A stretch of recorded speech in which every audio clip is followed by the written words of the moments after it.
Wood TV, Channel 8, Grand Rapids is given permission to videotape today's session. M Live is given permission to photograph today's session.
House will come to order. Speaker recognizes Majority Floor Leader Ayash. Thank you, Madam Speaker. I move to see the order of motions and resolutions and move to suspend Rule 42 in order to take up Senate Bill 377. Majority Floor Leader moves to suspend Rule 42. All those in favor will say aye. All those opposed, nay. Rule 42 is suspended. Speaker recognizes Majority Floor Leader Ayash. Thank you, Madam Speaker. I move to discharge the Committee on Criminal Justice of Senate Bill 377. Majority Floor Leader moves to discharge the Committee on Criminal Justice of Senate Bill 377. All those in favor will say aye. All those opposed, nay. The Committee on Criminal Justice is discharged of Senate Bill 377.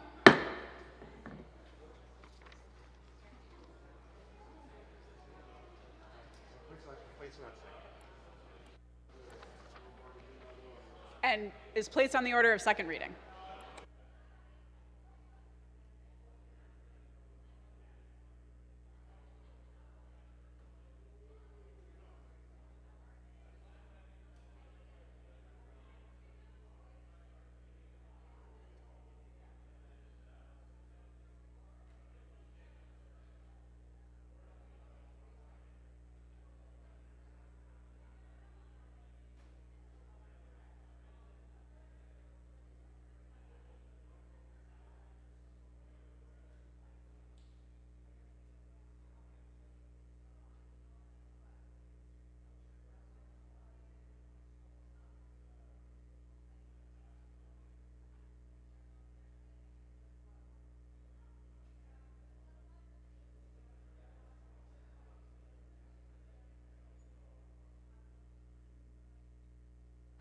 Speaker recognizes Majority Floor Leader Ayash.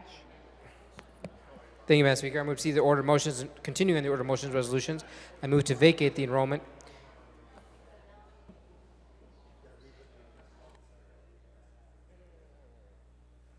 Where's the script?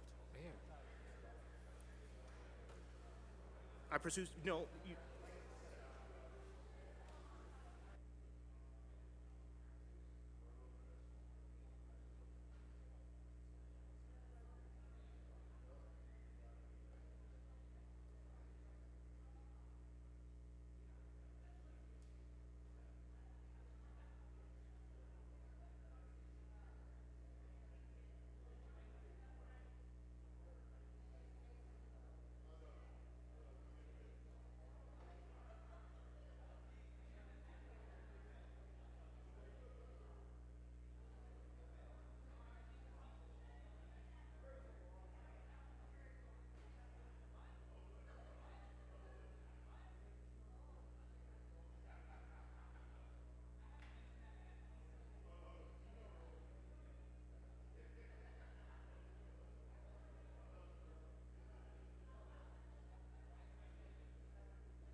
Speaker recognizes Majority Floor Leader Ayash. Thank you, Madam Speaker. I move to see the order of message from the Senate and read the message from the Senate. Without objection, so ordered. The clerk will read. Dealer's choice. To the Speaker of the House of Representatives, sir, the Senate respectfully respects the return of House Bill 4084. Speaker recognizes Majority Floor Leader Ayash. Move to see the order of motions and resolutions and move to vacate the enrollment House Bill 4084.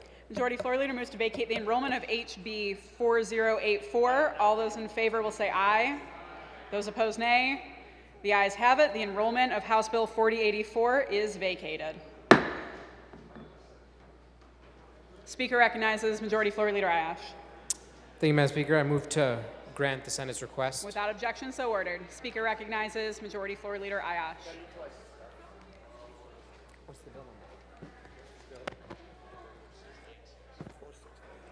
Thank you, Madam Speaker. Continuing the order of messages from the Senate, I move to read in message from the Senate. Without objection, so ordered. The clerk will read. To the Speaker of the House of Representatives, sir, the Senate respectfully requests the return of House Bill 4696. Speaker recognizes Majority Floor Leader Ayash. Thank you, Madam Speaker. I move to proceed to vacate the enrollment. Move to see the order, motions, and resolutions, and vacate the enrollment of House Bill 4696. Majority Floor Leader moves to vacate the enrollment of House Bill 4696. All those in favor will say aye. Those opposed, nay. The ayes have it. The enrollment of House Bill 4696 is vacated. Speaker recognizes Majority Floor Leader Ayash. Move to grant the Senate's request. Without objection, so ordered.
House will come to order.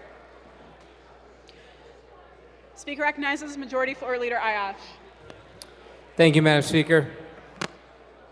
I move that the House proceed to the order of reports of select committees to read in the conference report for House Bill 4437.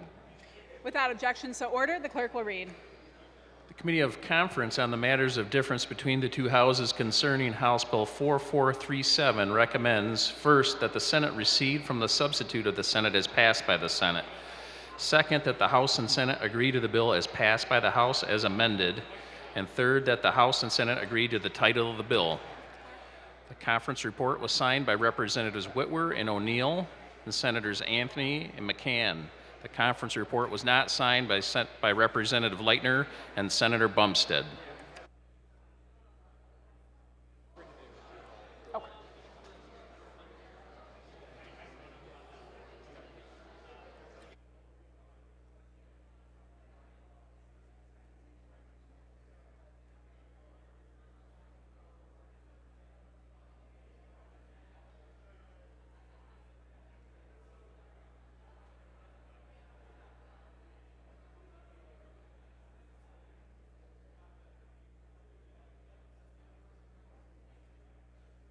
Speaker recognizes Majority Floor Leader Ayash.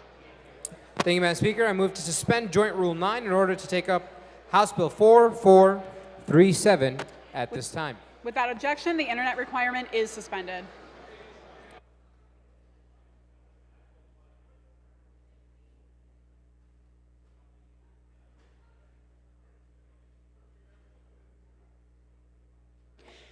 Members, we're not enforcing Rule 32, but can you please start heading towards your seats and quieting down? We have a very long list of people who would wish to address the body, so please start heading towards your seats and quieting down.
The question for the House is on the adoption of the conference report.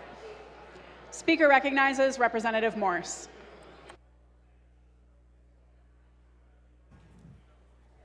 Thank you, Madam Speaker. I rise today in support of House Bill 4437, the fiscal year 2024 Omnibus Budget Bill.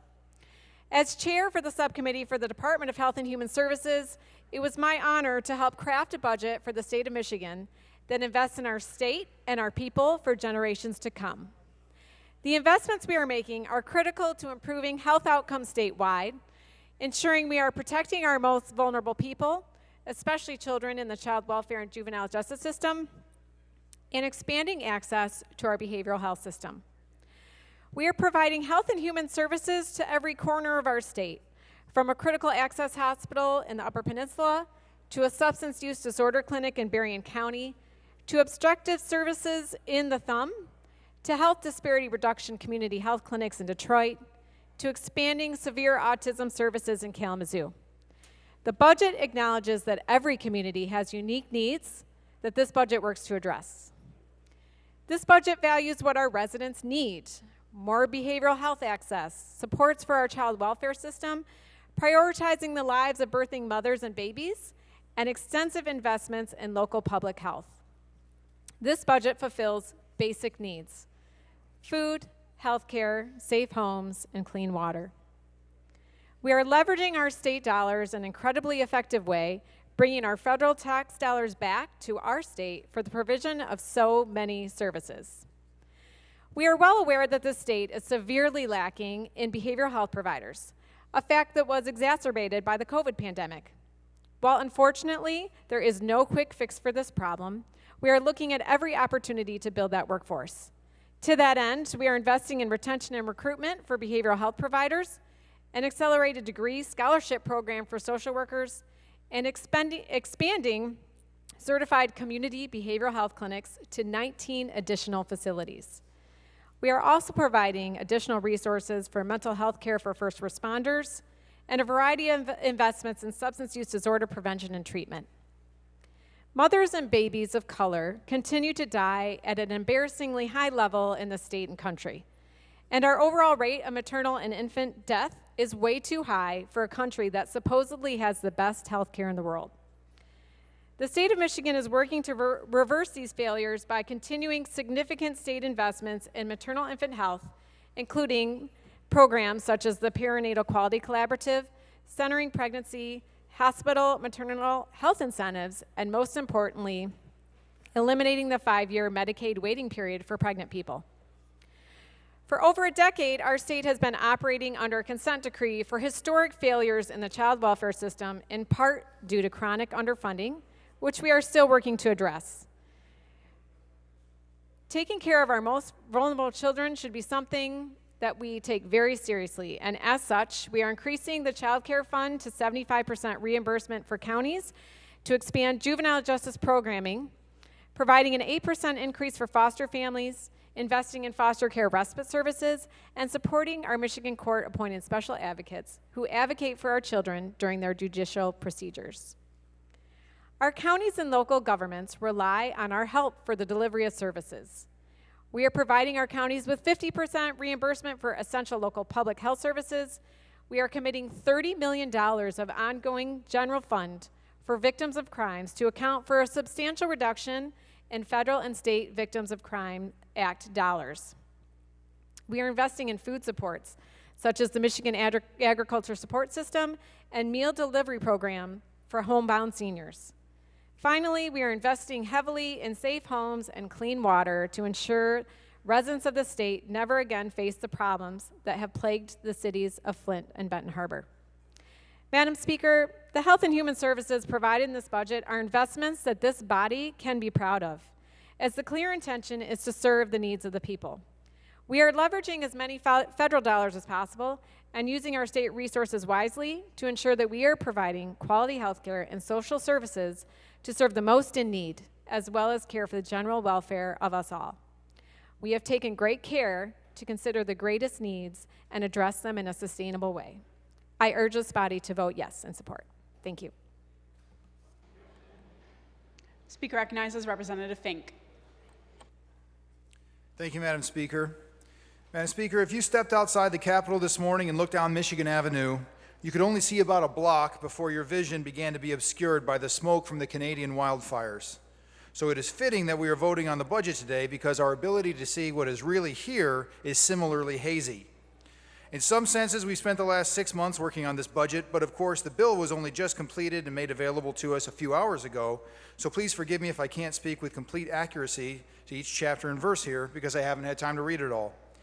But in the portions I have been able to review, I see some frightening examples of irresponsible spending, pork projects, and at a time when we need to adapt and find creative solutions to new challenges our citizens face every day, more of the same old way of doing business that our constituents are so tired of.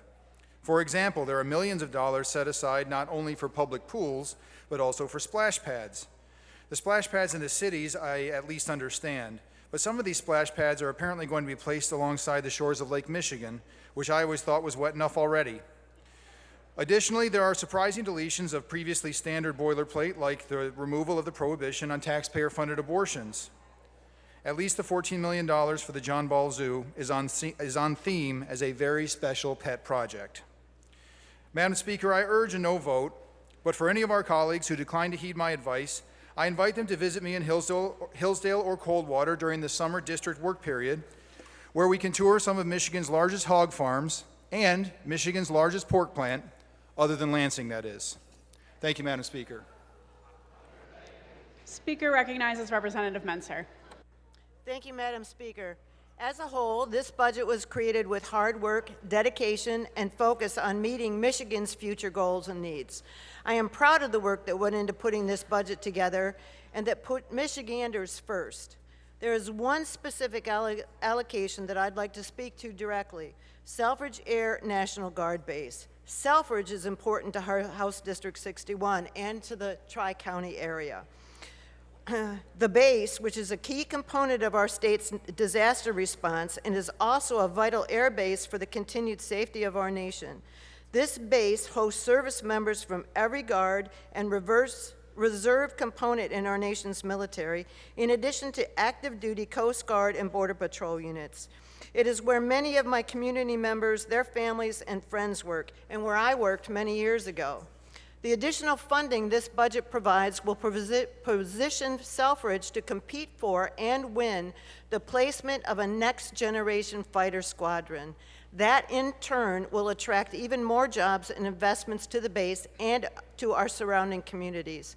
Selfridge not only enhances our nation's security, it also provides career opportunities and contributes more than $800 million annually to our local economy. I urge my colleagues to support this bill. Thank you. Speaker recognizes Representative Steele. Thank you, Madam Chair. Like many of you in this chamber, I did not start out in state government. I first ran for a local office in Orion Township, where I served as treasurer for years prior to joining this body. In that capacity, I made sure that we used our resources efficiently for the benefit of all of our residents. Upon my arrival here in Lansing, I received what felt like a great honor to be able to serve on the Appropriations Committee. It was my hope to take the lessons that I had learned from local government and to utilize how important the budgets are to governing. The budget is the fuel that runs our state, and without it, the engine of our state stops. Much like a car, our state needs the right fuel. In government, that means spending responsibly and sustainably every year. Our check engine light is on, and it won't turn off until we have fixed the roads and put our state on a path to long-term modernization and sustainable spending. I'm disappointed in the path that we have taken to get here. What should have been an engaged collaboration across partisan lines has degenerated into a lesson of partisan railroading. If legislators have not had the opportunity, 3 hours, to read the bills, what makes you think the public has? These are taxpayer dollars that we are spending. The public deserves to know how their money is being spent. As we approach the 4th of July, it's important to remember that public consultation in government is one of the primary principles of our national heritage. I have continuously have heard that this is just simply how the budgets are done in Michigan. I believe we had the chance to do better. As nearly half of all of us are freshman members in this House, It has made me sad to see that we have surrendered to this process. Representative, I've given you a lot of latitude. You are to speak to the bill, not the process, and that goes for everyone else as well. Speaker recognized Representative Steele. Thank you, Madam Chair. Like the governor did when she first ran for office, most of us were here to make a pledge to fix the darn roads. The whole state expects us to responsibly use our budget surplus to finally accomplish that mission. Unfortunately, we will all have to report to the people of our districts that we have failed them. While I have advocated for a significant yet responsible amount of one-time spending to fix the roads, each time these amendments have been defeated.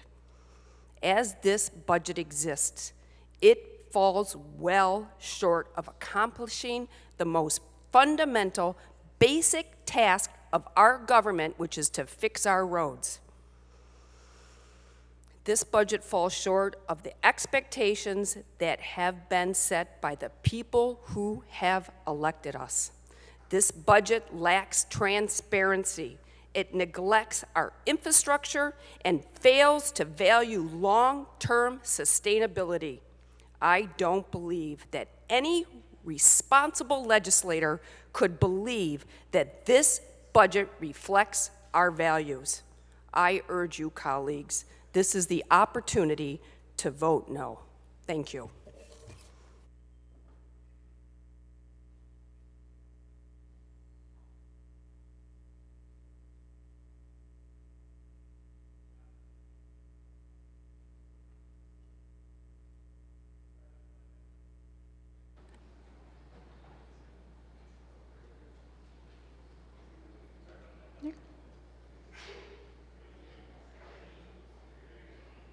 Speaker recognizes Representative Shriver.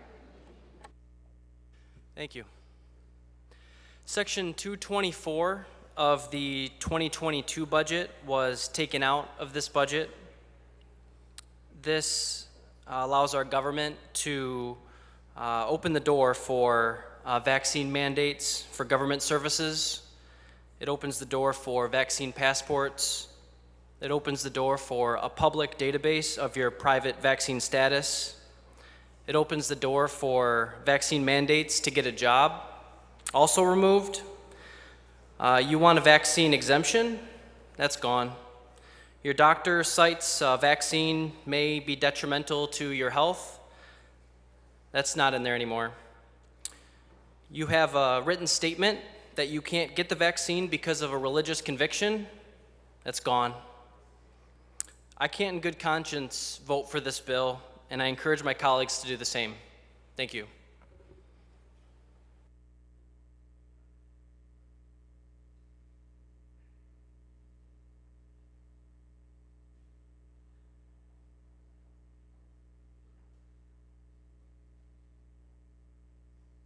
Speaker recognizes Representative Brixey. Thank you, Madam Speaker. I rise today to speak in support of House Bill 4473. I'm proud to support a budget that prioritizes our farming communities, creates economic opportunity, and safeguards our natural resources. One of the many common sense priorities that this budget supports is the Double Up Food Bucks program. Double Up Food Bucks help families access healthy local produce while also supporting Michigan farmers. It's a win-win. We're also protecting the health of our communities by providing dollars to test for emerging contaminants like PFAS in our food and soil. This budget also funds key research into soil health and regenerative agriculture, preparing our agricultural industry for the future and mending past damage to our farmland. Like any Michigander, I love and appreciate Michigan's spectacular shores, stunning forests, and incredible hunting, fishing, and outdoor recreation opportunities. This budget reflects the stewardship of our great outdoors that is at the heart of what it truly means to be a Michigander. The budget invests in the restoration of Michigan's wetlands, playing a pivotal role in stormwater management, environmental stability, and pollution mitigation. We're investing in resource mapping to better understand the natural assets we have at our fingertips. Finally, this budget includes one of the most crucial investments the legislature has ever made to protect the ecosystem of our Great Lakes. Asian carp are devastating the ecosystems of countless bodies of fresh water across the Midwest. We must not let them get into the Great Lakes. This budget includes protections agreed upon by the Great Lakes Compact, investing in barriers to shield our precious Great Lakes ecosystems for future generations. There's so much else to applaud in this budget, from generational investments in education to support for first responders to enhanced support for mental health care. I encourage you to vote yes on this bill. Thank you, Madam Speaker. Speaker recognizes Representative Green. Thank you, Madam Speaker. Today, we find ourselves facing a situation that threatens the very core of our values and our beloved state of Michigan. The state budget has grown to astronomical proportions, spiraling out of control with reckless abandon. And what's worse is there has been a complete absence of transparency. It is a slap in the face to the hardworking taxpayers who deserve a voice in the budget process. This budget is like a ticking time bomb ready to explode with the weight of its own excess. We've seen this playbook before: a bloated bureaucracy, hidden agendas, and a total disregard for the voices of the people. It is an affront to the principles of fiscal responsibility and limited government that people in my district hold dear. Transparency, my friends, is not a luxury, it's a fundamental right. The people of Michigan deserve to know how their tax dollars are being spent. They deserve to have a say in the decisions that affect their lives, their families, and their communities. But instead, they are being left in the dark, struggling to make sense of this tangled web of budgetary bloat that just became public a few hours ago. All of Michigan deserves a seat at the table, a voice in the discussion, and an opportunity to have something in the budget. But it seems that a select few have made all the decisions behind closed doors with no regard to the hardworking men and women whose tax dollars fund this great state. We need a budget that reflects the will of the people, a budget that puts all Michiganders first. We need a budget that focuses on cutting wasteful spending and reducing the burden on our taxpayers, one that fosters an environment of growth and opportunity. This budget, however, is an embodiment of big government gone wild, a reckless spending spree that will burden future generations with unsustainable government programs. Michigan is a state built on principles of hard work, innovation, and principled and personal responsibility. We don't need a bloated budget to dictate our lives and stifle our potential. We need a lean, efficient government that empowers our citizens to chart their own course, to pursue their dreams, and to create a better future for themselves and our families. I urge a no vote on this budget. Thank you. Speaker recognizes Representative Brayback. Thank you, Madam Speaker. I stand in support of House Bill 4437. This budget makes good on promises we've made for the people of Michigan. And this is what really matters: the people of Michigan. Delivering for Michiganders is at the core of our jobs. We serve our residents, and this budget serves them as well. This budget provides opportunities to change the lives of our constituents in tangible, real, measurable ways. We are importantly addressing their needs. We've listened, and we're now delivering a smart, responsive budget. I'm proud of the work that we have collectively done, and this budget includes funds to expand Michigan's organ donor registry to help save lives of our residents right here. This budget includes funds to be used to implement and uphold the protections enshrined in ELCRA and our newly created ballot petitions, Propositions 1 and 2. In other words, this budget empowers Michigan to uphold anti-discrimination policies and to ensure our government is transparent and we have free and fair elections. This budget includes funds for job courts, courts that help people get back on the right path with the necessary wraparound services. And lastly, this budget funds the very important work that our counties, villages, cities, and townships do. These allocations will make Michigan communities robust and attend to them with health of the local support and the health of that local support. These allocations promote collaboration between us, the state, and our local governments, which also help in our reinvestments right here in Michigan at all levels. This budget before us defines our state priorities, and I'm proud to say that we listened and we've delivered for our residents. I encourage a yes vote on this budget to now and even better secure the well-being of our state, creating a brighter horizon for all of our Michiganders to work, live, and play in. Thanks, Madam Speaker.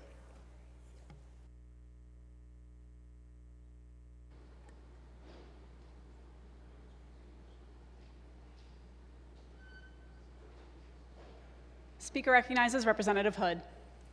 Thank you, Madam Speaker. I rise in support of House Bill 4437. It's been an honor and truly cathartic to deliver the Eagle budget this term.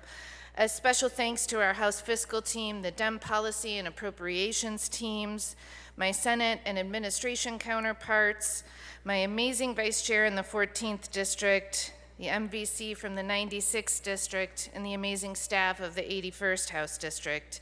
We genuinely have delivered for the people of Michigan. This term, climate denial might still disrupt Energy Committee, but it's not going to touch our budgets. This budget is the first Eagle budget to fully embrace the climate challenges in front of us. Over the last several weeks, I've become increasingly confident that a better future is being written for our children and their ability to breathe, drink clean water, and enjoy the natural resources Michigan uniquely has to offer well into the future. But I would be remiss not to comment on the fact that we're voting on this budget in the midst of a public health event caused by an unseasonably early and gnarly forest fire in Canada that's been burning for weeks. No amount of conspiratorial thinking can change the fact that the impacts of climate change are here among us. My colleague came in from outside short of breath after inhaling air full of VOC and particulate matter from a fire hundreds of miles away. No deniers can deny the unprecedented impacts of extreme storm events in the UP or Detroit. No one can deny that lakeshore mansions built on shifting sand aren't holding up to extreme changes to water levels. With this budget, we secure millions of dollars in grants to make Michigan communities climate resilient and renewable ready. Our communities will benefit by being able to deploy cheaper, renewable, and more energy-efficient sources of energy. This helps reduce costs for consumers, creates local jobs, and makes our communities greener. Another huge win in this budget is that it includes a healthy amount of one-time funding for groundwater study. Michigan's underwater aquifers must be valued as our sixth Great Lake and a resource that we need to better understand and sustainably manage. The eyes of the nation are on Michigan as you and I make strategic decisions to position as leaders in clean energy and environmental justice. With funding in this budget, we will begin serious efforts to gather baseline data and reduce our carbon impact. On top of our SOAR investments in future-facing industries like mobility, battery storage, semiconductor technology, we'll layer in research and development to help us leapfrog forward in the circular economy, looking at critical mineral recycling and the water energy nexus. Serving northern Kent County, the canary in the coal mine that is the PFAS contamination crisis, I'm relieved to be delivering over $30 million in funding dedicated to addressing this forever chemical. Notably, this budget continues our path forward, restoring the workforce at Eagle, adding 100 new jobs. This is paramount to our ability to leverage historic federal infrastructure funding to clean up and protect our water, to invest in failing infrastructure, to attract and retain business, clean up brownfields, permit development projects, deliver new housing, all of this for Michigan's working families and our soon-to-be growing population. This budget is a Christmas just before July kind of moment for the people of Michigan, and I have some George Bailey energy right now. Like George, we've had a chance to look back at the past.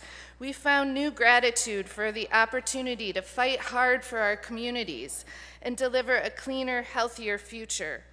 We have new investors, and we're ready to get this place in shape. You'll remember the line, every time a bell rings, an angel gets its wings. In Michigan, it's more like every time a client denier sings, an Eagle staffer gets their wings. Please join me in voting yes for House Bill 4437. Thank you very much to everyone who helped make this a reality. No. We got a lot of speakers to get through. Please don't make this harder than it needs to be, friends. Speaker recognizes Representative Zorn. Good evening, Madam Speaker. I asked to speak on House Bill 4437. Without objection, so ordered. We're only doing one bill. You guys don't have to ask for permission on it. Y'all have permission. Thank you, Madam Speaker. History is repeating itself before our eyes today. In 2010, the last time Democrats, and I'm not trying to make this political whatsoever, but it was the last time that Democrats were in the majority. Michigan was in a recession with high inflation. When President Obama signed the American Recovery and Investment Act, a one-time spending bill to bail out state government, Governor Granholm and the Democrat majority at the time created new government programs, gave a grand infusion of money to the K-12 education that created new K-12 programs and employment. The following year, 2011, the federal government... Representative, can you please keep your comments to this bill? Speaker recognizes Representative Zorn.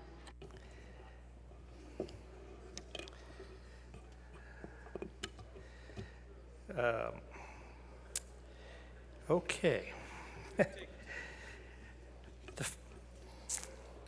Well, the following year, it's history. History right here in this. It's not this bill, though. Come on, help me help you. It's history of this bill. Absolutely it is. 5 seconds. Take your time. Read ahead, do what you gotta do. I gotta pick up my pen down here anyway. Take a second. Thank you. As the old guy here, it takes time.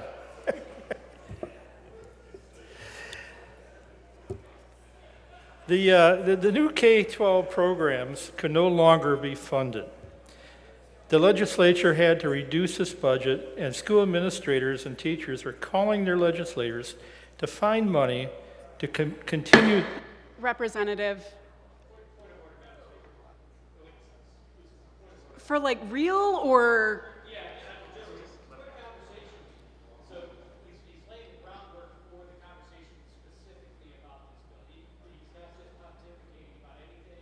Are you sure?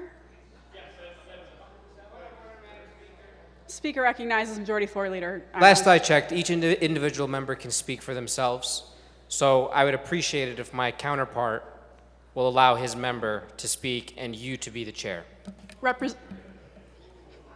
Representative Zorn, last time, please start talking about this bill or we're going to move on. Speaker recognizes Representative Zorn. While there is some good in spending in this budget, the future ability to sustain it is bleak. We have been here before. What did we learn? Do we let history repeat itself? I urge my colleagues to learn from the past and vote no on this unsustainable spending spree that fails to protect future budgets and spending. Thank you. Have a good evening. You too. Speaker recognizes Representative Andrews.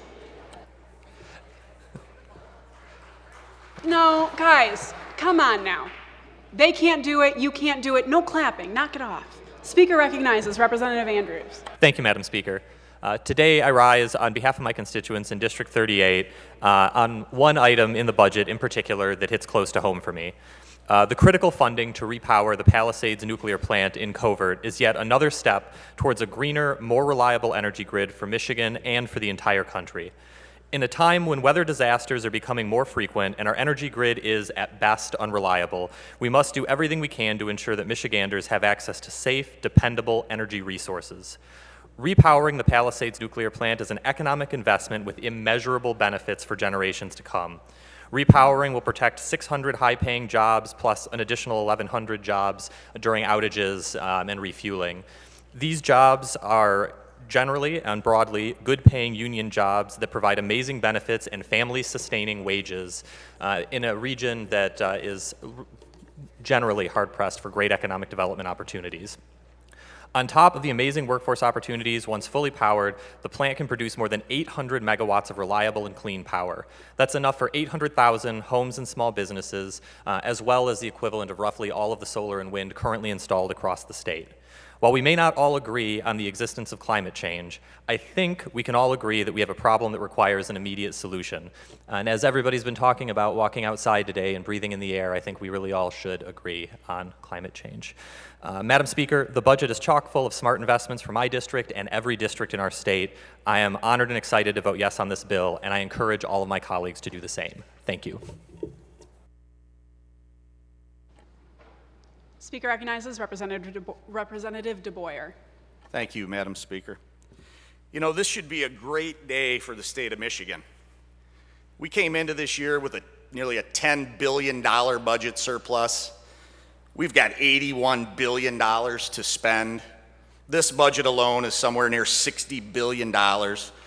This should be a great day. The surplus is gone,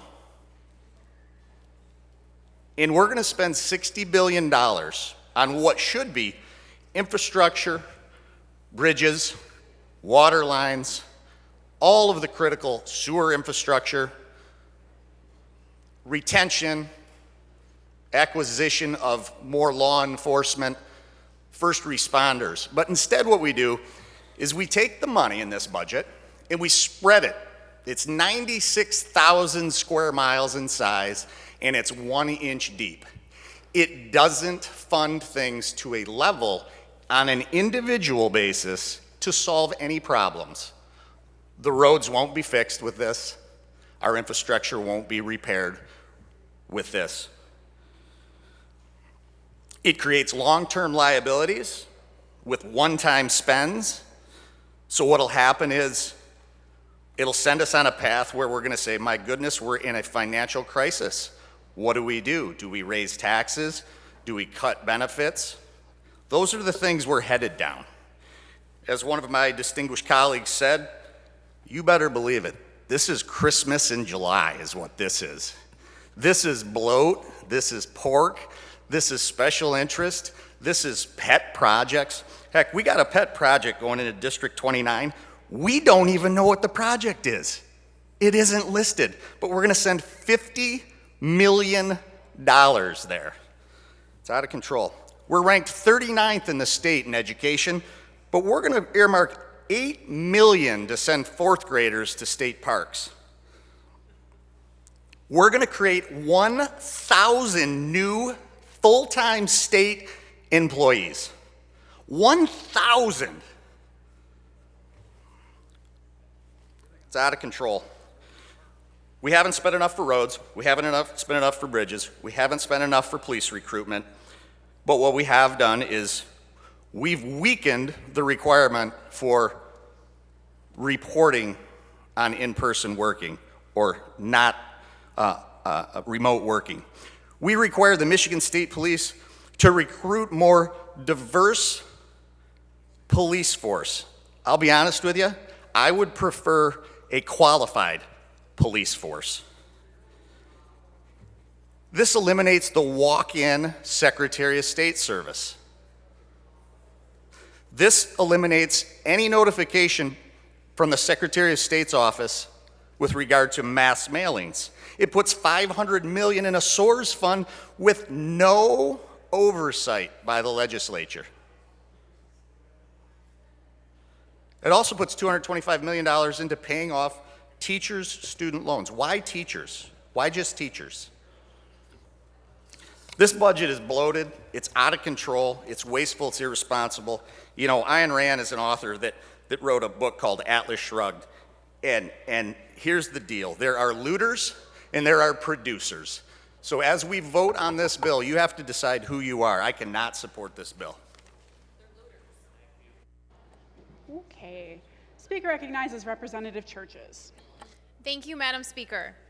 I'm thrilled to share with Downriver how the Michigan budget is investing in our communities. These landmark investments will grant Downriver the opportunity to begin work on targeted projects that will positively impact our community for years to come. Some of these projects include lead line replacement and water treatment investments to ensure that our waters stay safe and clean, generational investments into our crumbling infrastructure, starting the process of modernizing some of our train crossings so that we are not stopped for long periods of time at trains, and so that the constituents of my community have safe transport in times of need. I ran for this seat, I taught all day, and I knocked doors every day after school so I could use my voice to stress the needs of Downriver and Lansing. My students would sometimes share with me their stories. I will never forget a student who described their after-school bike ride as riding their bike to the Broke Bridge and back. They were referring to the Park Lane Bridge that's been closed for over 4 years. Groseille is an island that consists of 12 islands and several bridges. The Groseille Free Bridge is a historic bridge. It is the only free bridge that connects residents to the mainland. This state budget will be making a monumental investment into the repair of the Groseille Bridge infrastructure. It is an honor to use my voice to turn up the voices of Downriver. These investments will leave an everlasting impact, not only on my community, but on this state. And I look forward to continuing to advancing the priorities of Downriver and Michiganders for years to come. Thank you, Madam Speaker.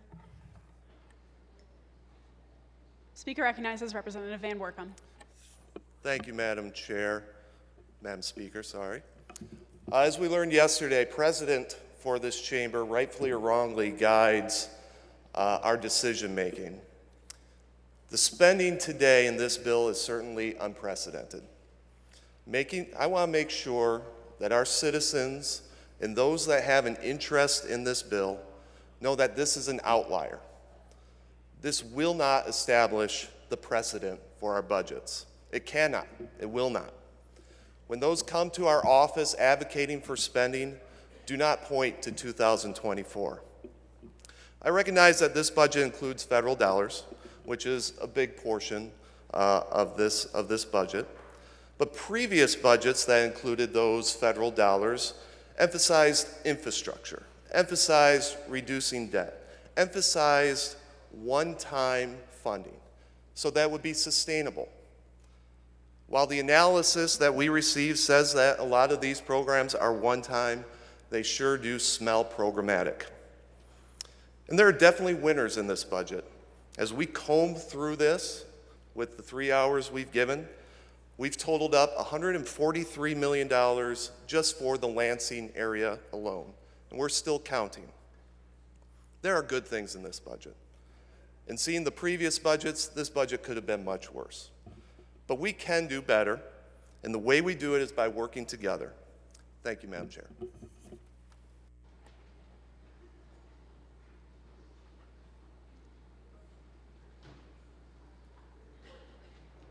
Speaker recognizes Representative Leitner. Thank you, Madam Speaker.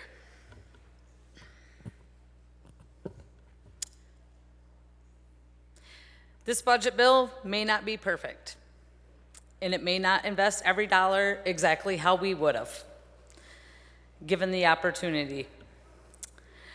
But it's a budget that prioritizes numerous caucus priorities. the chair from the 76th district reach out to ask for our input on those areas that are important to my caucus. And you'll see many of those priorities in this bill. One area where this budget shines is in the commitment to education. It recognizes that our children deserve the best possible start in life by continuing our commitment to investing in education at historic levels. Since I started serving in this chamber in 2019, we've raised the bar every year, ensuring that our students and educators have access to the resources they need to thrive. This budget also recognizes the critical need to make schools safer and more secure for our kids. It'll help more students in more schools with the additional investment for mental health and so our students can learn and grow in an environment free from fear. The urgent need to address our aging infrastructure is also recognized with an $80 million investment in local bridges, in critical need of replacement and rehabilitation, and another $234 million in public infrastructure grants. However, given the amount of money we have had on the books, we really could have invested more, a whole lot more. People struggling with mental illness should be able to get the help they need to live their best lives. House Republicans have made this a priority for years, and this budget continues to reflect that shared priority, including additional support for mental health services in schools and facilities in every region of the state. The prudent decision to allocate resources toward paying down debt is a testament to responsible stewardship. By reducing our debt burden, we create a stronger foundation for the future and free up resources that can be allocated to other pressing needs in the years to come. During my time here in this chamber, serving on appropriations, we've had many reasons to vote for a budget and many reasons to not vote for a budget. We can always find a reason one way or another. And while this budget may not be perfect, I recognize and appreciate its many strengths and the partnership we've had with my friend from the 76th district, and hope that we can have more fruitful conversations moving forward into the next budget year. And the last thing I wanted to say is we came here to serve our constituents, and I just ask that you think about that, take it to heart, and vote your conscience. Thank you.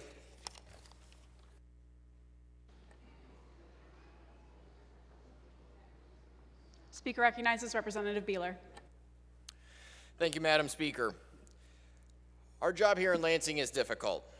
We're required to look at complicated, nuanced policy and appropriations issues. There are compelling reasons to support and sometimes equally compelling reasons to oppose these bills. And today's no different. Before us is a 200-plus page document which is full of detailed and technical information, tens of billions of dollars, which I'd be remiss if I didn't mention are earned only by the sweat of hardworking Michiganders' brows, are in this budget. Year after year, we're entrusted with this great honor of appropriating the money confiscated from families, businesses, and individuals across our state for the so-called public good. Now, what does this public good look like? To most Michiganders, I would say the public good means things like roads, local and state, schools that work for our kids and not for special interests, a budget that supports teachers who are the best and not simply those who have been there the longest, maintaining bridges, which pose a tremendous threat to the public if not maintained, and perhaps closest to my heart is our duty to pay down debt incurred by the state so that our children and their children are not saddled with an ailing economy beleaguered by unpaid debt. And a few of these items do exist in the budget before us today to some degree, and I'm grateful to the members of the majority party who wrote this budget, and I'm sure spent late nights, missing sleep and time with family to work out these details. However, I'd submit to the members today that it's our job to weigh the pros and the cons of the bill before us, and we have to look at what else is in this budget in the broader context of state spending and priorities. Madam Speaker, I simply cannot face my constituents and answer why continued investments in the SOAR Fund to the tune of hundreds of millions of dollars are in the public interest, a fund which has previously handed out cash to businesses without our state's best interests in mind.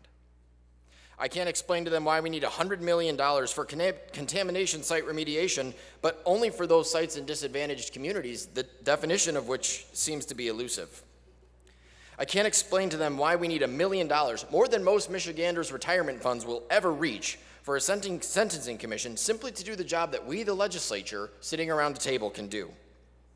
I can't face my neighbors and explain why they need to pay for their college, child care, and child delivery costs, while some inmates and Michigan prisoners will be offered free tuition and the like to get their bachelor's and offset other costs. I'm at an absolute loss for words on how to explain to my constituents, friends, family, and neighbors why we fund Global Michigan with $2.3 million when we have families in all of our districts who need help today. And Madam Speaker, for the life of me, I'll never be able to explain why we spend $100,000, an amount almost twice the median income of Michiganders, on a poet laureate who does I still don't know what. We face many problems here in Michigan, and there actually is fairly widespread bipartisan agreement on those problems. And while we may squabble over the solutions, we could agree on addressing those in our budget at least. Sadly, we've not done that today. We have not done that in this budget. We've let our constituents down through our lack of transparency and our failure to properly steward their hard-earned dollars. I urge my colleagues to join me today in voting no on this budget. Thank you.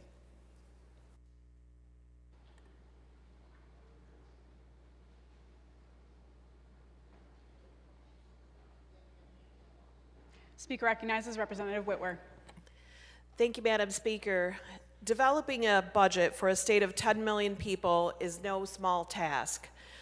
I'd like to recognize the Appropriation Majority Vice Chair from District 94 and the Minority Vice Chair from District 45 for her partnership, friendship, honesty, and the experience that she brought to help me and the rest of Appropriations. I truly appreciate her. I also appreciate all the subcommittee chairs who have put so much hard work and dedication into creating a budget that works for our entire state. I'd also like to thank our policy team and legislative staff and the fiscal agencies for the long hours they put into crafting this budget. The entire budget process has truly been a team effort. We've listened to our communities, we've had hundreds of meetings, and our hard work has paid off with an excellent budget that reinvests in our state and serves our people. It was most important to all of us to make sure, despite any partisan rhetoric, that our budget leaves no community behind. We worked hard to include substantial funding to support our local governments throughout the state in urban, suburban, and rural districts alike. This budget ensures that an increase of 2% of revenue sharing will go specifically to public safety, and an increase of 5% will help support all the other services that Michiganders rely on, including fire departments, sewer systems, and outstanding parks.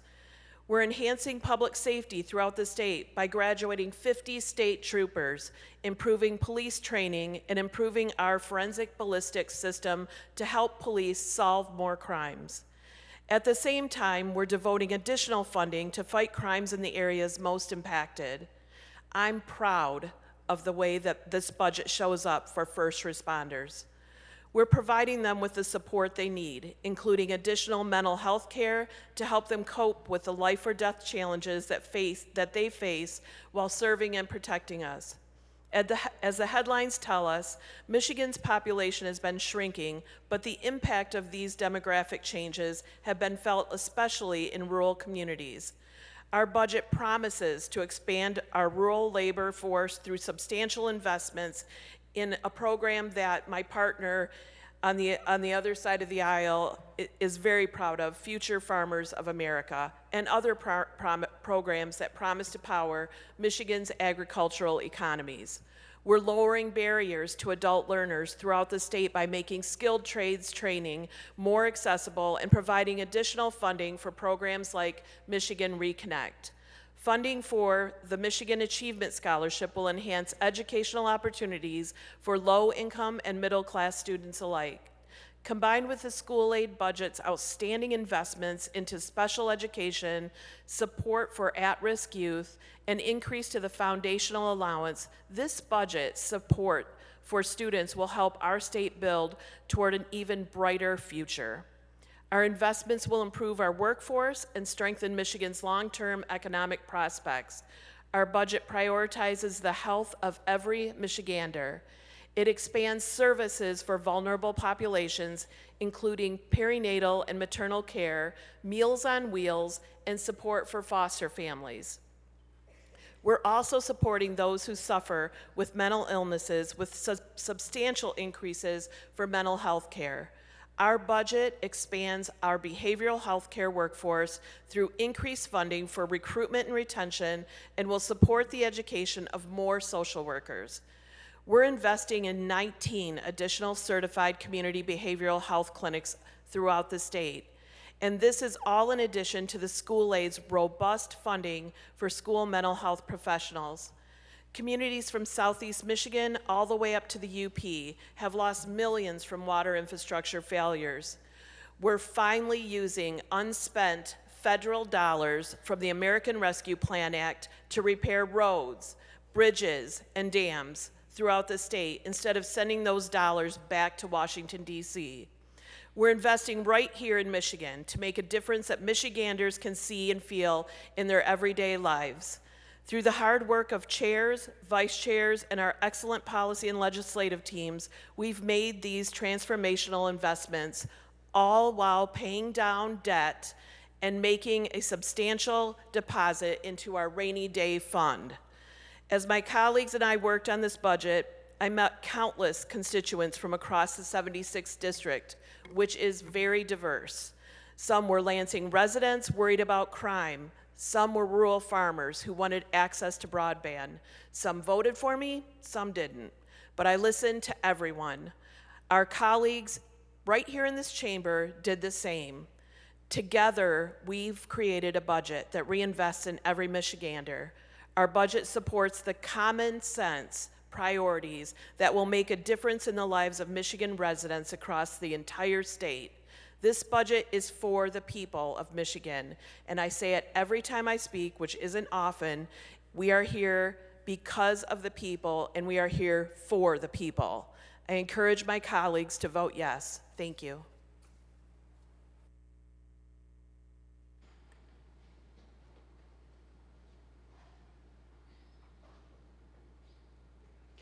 Speaker Pro Tem recognizes Speaker Tate.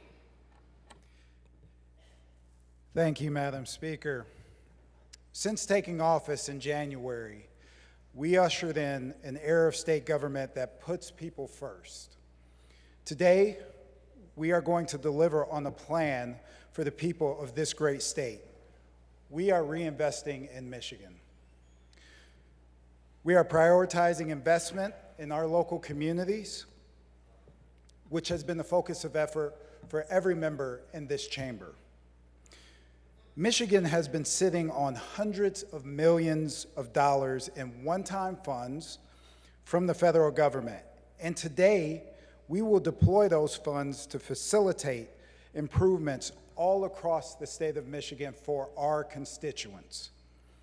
Dollars will be spent to fix local roads, repair and replace water infrastructure, fund local fire departments, support public safety and community policing, invest in our energy future, and enhance local communities. Federal dollars have been left on the table for too long, and Michiganders deserve to see dollars put to use in their neighborhoods and their communities. Madam Speaker, this budget is a statement of our priorities, and this budget reflects the priorities of the people. We are maximizing state dollars to ensure Michigan gets its fair share of federal money to help fix roads, expand transit, rail, and other infrastructure. We are funding efforts to continue the replacement of lead service lines to ensure access to safe drinking water. And we are streamlining systems to get infrastructure work done faster. We are also funding affordable and workforce housing so that our communities can grow and families can thrive. Our commitment to housing will continue for years to come because we are serious about making Michigan more affordable, and we know available housing is necessary and is a must for continued economic growth.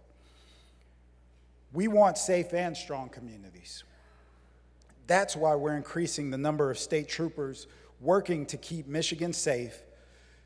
We're supporting funding support for victims of violent crime and committing to a funding stream to support public safety and fight violent crime.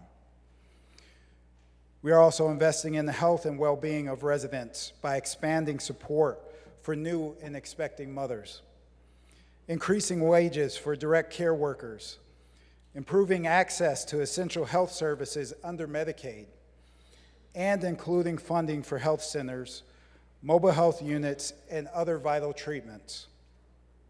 Healthcare is essential, and we are investing dollars to support a healthier population. Over the course of the past 6 months, we have been keeping busy because the people have been demanding of us. You know, a yes vote today will impact future generations for the positive and improve their quality of life and reinvest in things that matter most to them. And Madam Speaker, our residents sent us here not only to deliberate, which we do, not only to build relationships, which we have, but also to take action. If we go back home, our constituents will ask us, what have you done for us? How have you made our lives better? This budget does that. And I encourage and welcome a yes vote to support the priorities of the state of Michigan and the people of Michigan. Thank you, Madam Speaker. The question before the House is the adoption of the conference report. A record roll call vote is required. All those in favor will vote aye. Those opposed, nay. The clerk will open the board.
The clerk will close the board. Representative Tisdall votes aye. Representative Schuette votes aye. Representative Johnson votes aye. Representative Mueller votes aye. Representative Leitner votes aye. The clerk will tally, display, and announce the vote. Madam Speaker, on the question of adoption of the conference report for House Bill 4437, there are 61 aye votes and 47 nay votes. Majority of the members elected and serving having voted therefore, the conference report is adopted.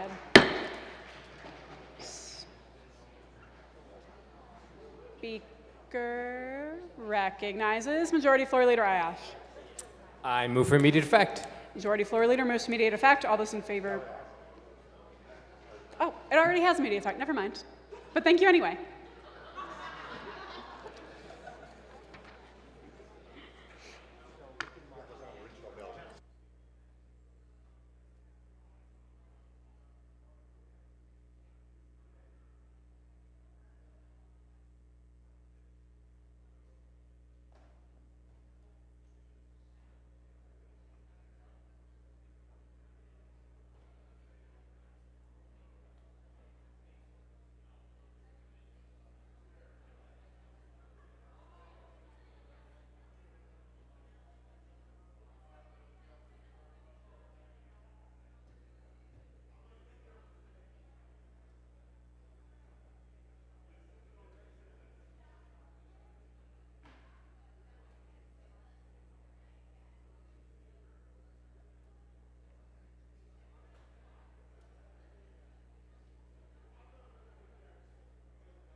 Speaker recognizes Majority Floor Leader Ayash. Thank you, Madam Speaker. I move to see the order of second reading of bills and take up Senate Bill 377. Without objection, so ordered. The clerk will read. Senate Bill 377, a bill to amend the Code of Criminal Procedure, the people of the state of Michigan enact. The bill will be considered read for a second time by its title. Are there amendments? There are amendments. The clerk will read. Representative Ayash offers a floor substitute, H1 identified as Amendment 1. The question before the House is the adoption of the amendment. The clerk will open the board. The amendment is adopted. Are there further amendments? There being no further amendments, the question for the House is advancing the bill to the order of third reading. Hearing no objection, the bill is on third reading. Speaker recognizes Majority Floor Leader Ayash. In order of second reading bills, we'll take up Senate Bill 56. Without objection, so ordered. The clerk will read.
Without objection, so ordered. The clerk will read.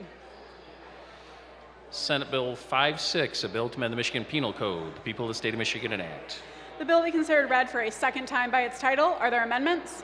There being no amendments, the question for the House is advancing the bill to the order of third reading. Hearing no objection, the bill is on third reading.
Speaker recognizes Majority Floor Leader Ayash. Thank you, Madam Speaker. I move to see the order of third reading of bills and take up Senate Bill 377 and place it on its immediate passage. Without objection, so ordered. The clerk will read. Senate Bill 377, a bill to amend the Code of Criminal Procedure, the people of the state of Michigan enact. Without objection, the bill be considered read for a third time by its title. Are there amendments? There being no amendments, the question for the House is the passage of the bill. A record roll call vote is required. All those in favor will vote aye. Those opposed, nay. The clerk will open the board.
The clerk will close the board, tally, display, and announce the vote.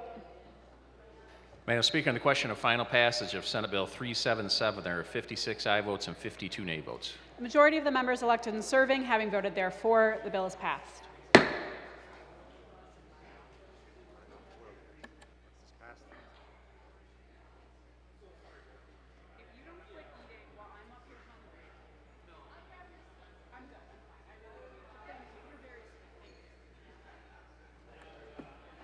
Speaker recognizes Majority Floor Leader Ayash. Move for immediate effect. Majority Floor Leader moves to immediate effect. All those in favor will rise. Immediate effect is ordered. Speaker recognizes Majority Floor Leader Ayash. Continuing order of third reading bills, move to take up Senate Bill 56 and place it on its immediate passage. Without objection so ordered, the clerk will read. Senate Bill 56, a bill to amend the Michigan Penal Code. The people of the state of Michigan enact. Without objection, the bill will be considered read for a third time by its title. Are there amendments? There are no amendments. Speaker recognizes Representative Fink. Thank you, Madam Speaker. The apparent intent of this law that we're repealing today is laudable. Marriage is the most fundamental building block of our society, and that's really an understatement. And I am sure that the intent of this law was to encourage wholesome families for children to be raised in for the betterment of our entire state. And in that sense, I have no problem with the law that we're looking at and agree with those goals. And though some have said that the law at issue here is out of date, I think that could only be true if marriage no longer carries the societal benefits that it always has. But I think it does still carry those benefits, and so I don't buy the argument that this law is out of date, and I would not oppose the law for portraying a positive view of marriage and encouraging it in that way. But I don't believe this law is actually having that effect. Michigan couples are living together without getting married at high rates now, despite this law. And not only is this law not enforced, I doubt that there is any serious will to enforce it.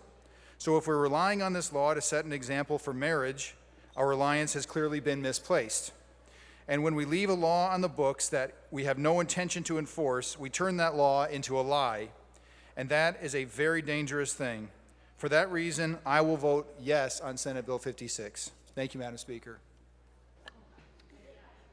The question for the House is the passage of the bill. A record roll call vote is required. All those in favor will vote aye. Those opposed, nay. The clerk will open the board.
The clerk will close the board, tally, display, and announce the vote.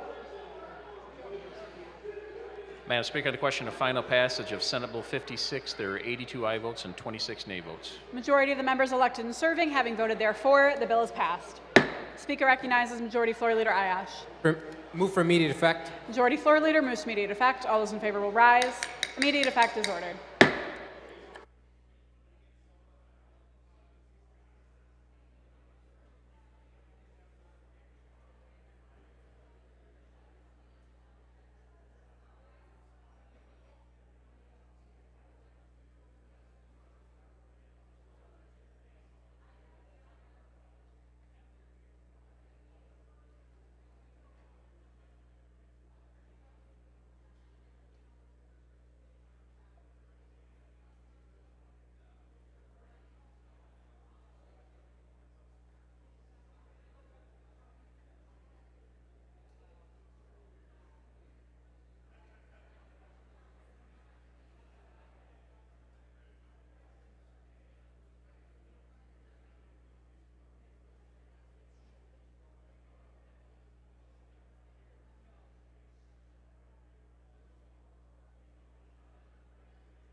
For the purposes of an announcement, the chair recognizes Representative O'Neill.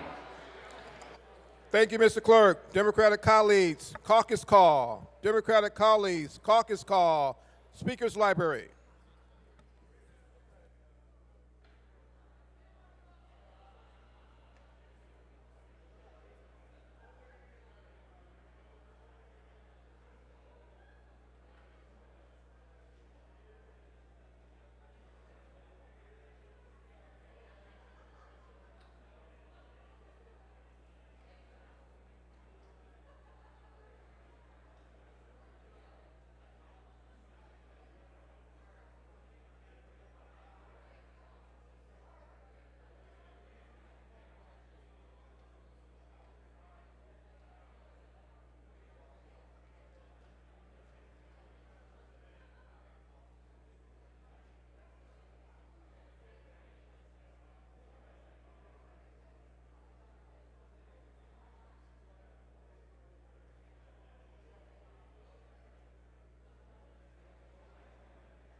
Speaker recognizes Majority Floor Leader Ayash. Thank you, Madam Speaker. I just want to remind my Democratic colleagues that we are going to be caucusing 5 minutes ago in the Speaker's Library. So if you can please head your way to the Speaker's Library. Democratic colleagues, the caucus chair has called caucus 5 minutes ago. Thank you. I was also unaware of that, so thank you for the announcement. Democratic colleagues, caucus.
For the purposes of an announcement, the chair recognizes Representative Borton. Thank you, Mr. Clerk. I'd like to call a caucus for the Republican caucus members. Attention, Republican members, we have a caucus in the caucus room.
The House will come to order. House proceed to reports of select committees.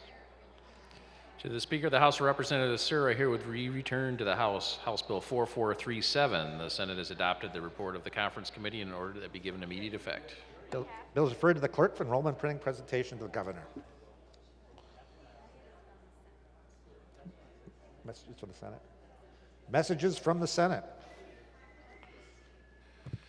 To the Speaker of the House of Representatives, sir, I herewith return to the House House Bill 4044. The Senate has passed the bill. Bill is referred to the clerk for enrollment printing and presentation to the governor. I herewith return House Bill 4233. The Senate has passed the bill. Bill is referred to the clerk for enrollment printing and presentation to the governor. I herewith return House Bill 4354. The Senate has passed the bill. Bill is referred to the clerk for enrollment printing and presentation to the governor. I herewith return House Bill 4356. The Senate has passed the bill. Bill is referred to the clerk for enrollment printing and presentation to the governor. I herewith return House Bill 4357. The Senate has passed the bill and pursuant to Joint Rule 20 inserted the full title. House agrees to the full title. Bill is referred to the clerk for enrollment printing and presentation to the governor. I herewith return House Bill 4689. The Senate has passed the bill, ordered it to be given immediate effect, and pursuant to Joint Rule 20 inserted the full title. House agrees to the full title. Bill is referred to the clerk for enrollment printing and presentation to the governor. I herewith return House Bill 4294. The Senate has passed the bill with substitute S1 and an order that be given immediate effect. Bill will lie over one day. I would transmit Senate Bill 148, a bill to amend an act to license and regulate dealers in and research facilities using dogs and cats for research purposes. The people of the state of Michigan enact. Bill is considered read for the first time by its title, referred to the Committee on Agriculture. Here would transmit Senate Bill 149, a bill to amend an act to license and regulate dealers in and research facilities using dogs and cats for research purposes. The people of the state of Michigan enact. Bill is considered read for the first time by its title, referred to the Committee on Agriculture. Here would transmit Senate Bill 281, a bill to amend the Insurance Code of 1956. The people of the state of Michigan enact. Bill is considered read for the first time by its title, referred to the Committee on Health Policy.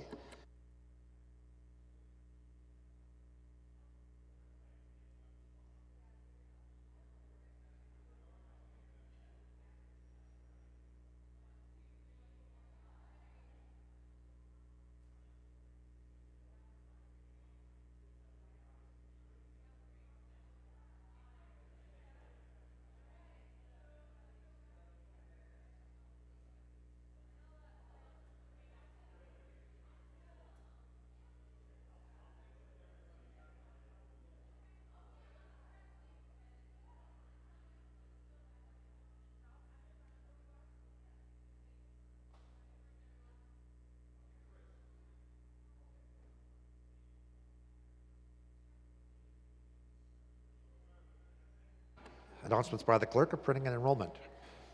Clerk announced that the following Senate bills have been received on Wednesday, June 28th. Senate Bills 148, 149, and 281.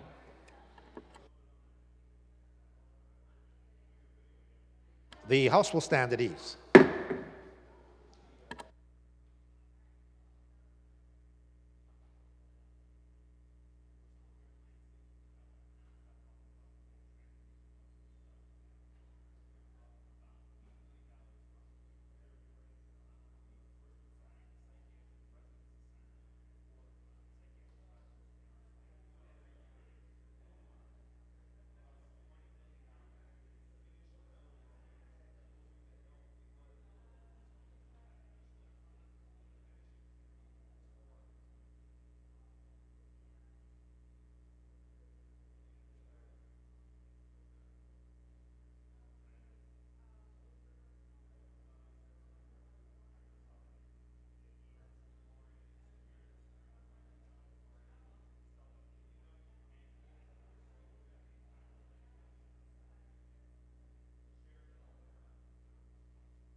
House will come to order. Speaker recognizes Majority Floor Leader Ayash. Thank you, Madam Speaker. I move to proceed to order of third reading of bills and take up House Bill 4322. Without objection, so ordered. The clerk will read.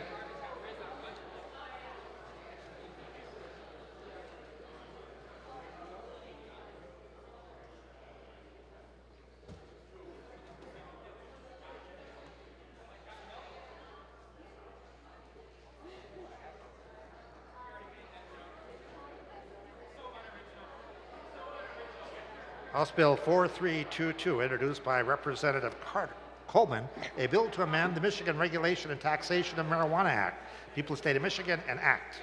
Without objection, the bill will be considered read for a third time by its title. Are there amendments? There are. The clerk will read. Representative Coleman offers a floor substitute H1, identified as Amendment Number 1. On third reading, amendments require support. Is there support? There is support. The question for the House is the adoption of the amendment. The clerk will open the board. The amendment is adopted. Are there further amendments? There being no further amendments, the question for the House is the passage of the bill. A record roll call vote is required. All those in favor will vote aye. Those opposed, nay. The clerk will open the board.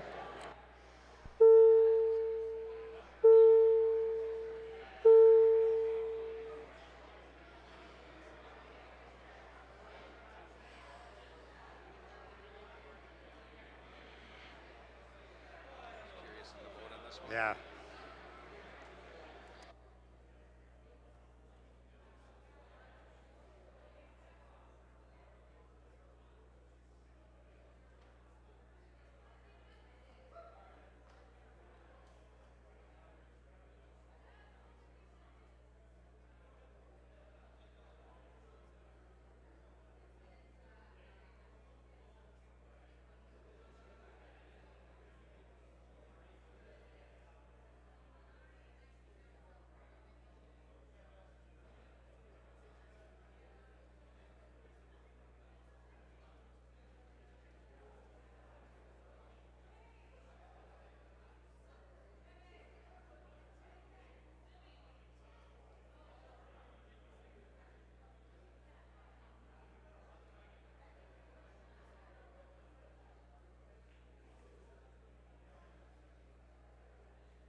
Speaker recognizes Majority Floor Leader Ayash.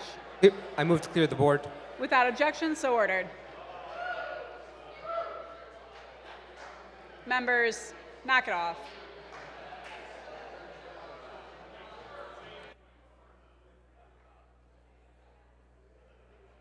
Speaker recognizes Majority Floor Leader Ayash. Thank you, Madam Speaker. I move to temporarily pass. Without objection, so ordered.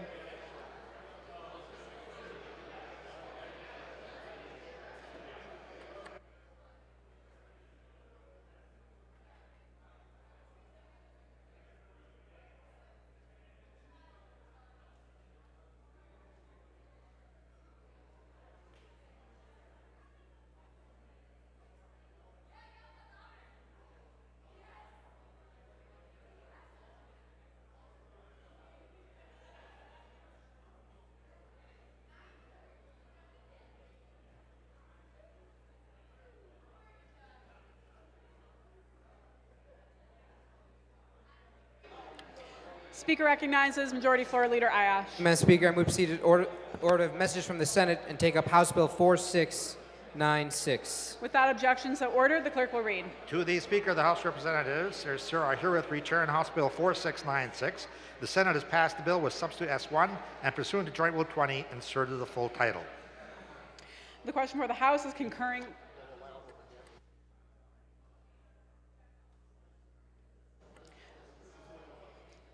The bill will lie over for 1 day. Speaker recognizes Majority Floor Leader Ayash. I move to suspend Rule 41. Majority Floor Leader moves to suspend Rule 41. All those in favor will say aye. Those opposed, nay. Rule 41 is suspended. Question for the House is concurring in the Senate substitute. A record roll call vote is required. All those in favor will vote aye. Those opposed, nay. The clerk will open the board.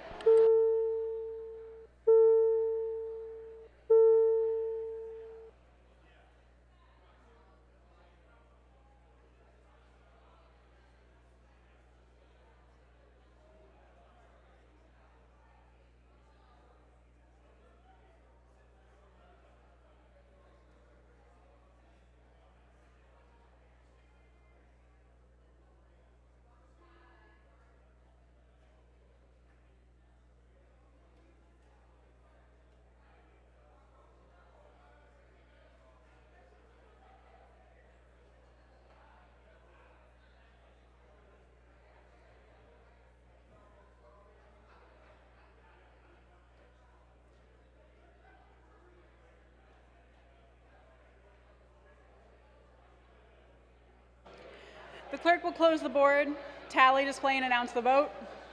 Madam Speaker, on the question concurring in the Senate substitute to House Bill 4696, there are 56 aye votes and 52 nay votes. Majority of the members elected and serving having voted therefore, the Senate substitute is concurred in.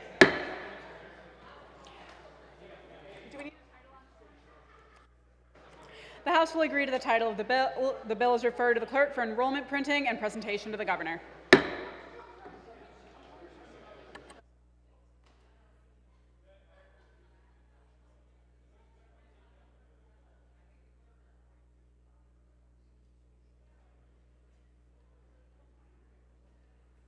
Speaker recognizes Majority Floor Leader Ayash. Thank you, Madam Speaker. Continue to order message from the Senate. Move to suspend Rule 42 and take up House Bill 4820. No. Speaker recognizes Majority Floor Leader Ayash. Move to take up message from the Senate. Without objection so ordered, the clerk will read. To the Speaker of the House of Representatives, dear sir, I herewith return House Bill 4820. The Senate has passed the bill with substitute S1. Pursuant to Joint Rule 20, inserted the full title. The bill will lie over for 1 day. Speaker recognizes Majority Floor Leader Ayash. Move to suspend Rule 42. Majority Floor Leader moves to suspend Rule 42. All those in favor will say aye. Those opposed will say nay. Rule 42 is suspended. The question for the House is concurring in the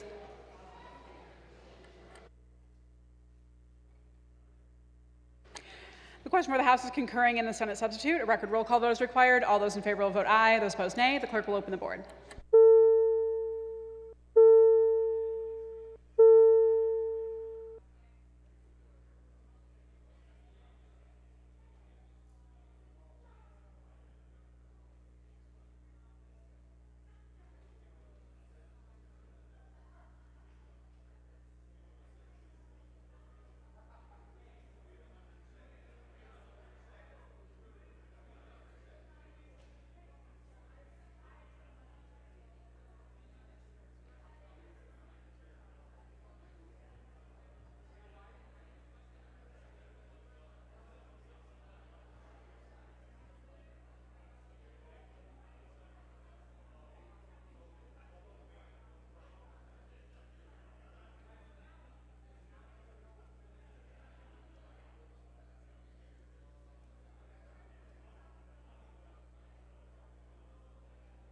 The clerk will close the board, tally, display, and announce the vote.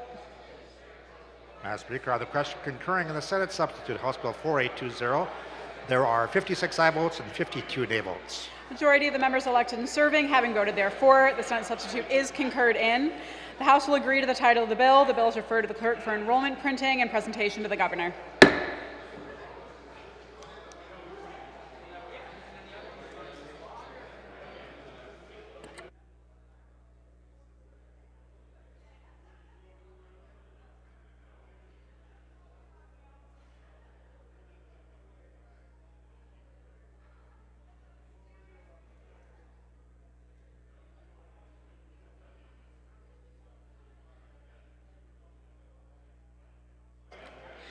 Members, we're going to be doing a few farewells to staff, so please take your seats. I'm not enforcing Rule 32, but you just be nice and do it and quiet down a little bit. Speaker Pro Tem recognizes Speaker Tate. All right. Thank you, Madam Speaker. You know, with staff and people that have been a part of our teams, when they end up moving to different roles, it is always bittersweet, and this is no different. We are going to be saying goodbye to Gabby Murdetai from my office. I know I have to get that right. Funny story. I know it's 9:30 at night, but about a month ago, I was at an event at LAHC, and I was giving just recognition to members of my office, and Gabby was there in the audience, and I completely butchered her name. But she forgave me for it, and like always in her time in the office, she has been very forgiving, very thoughtful in doing the work in the office. So everything from working together to get a state of the state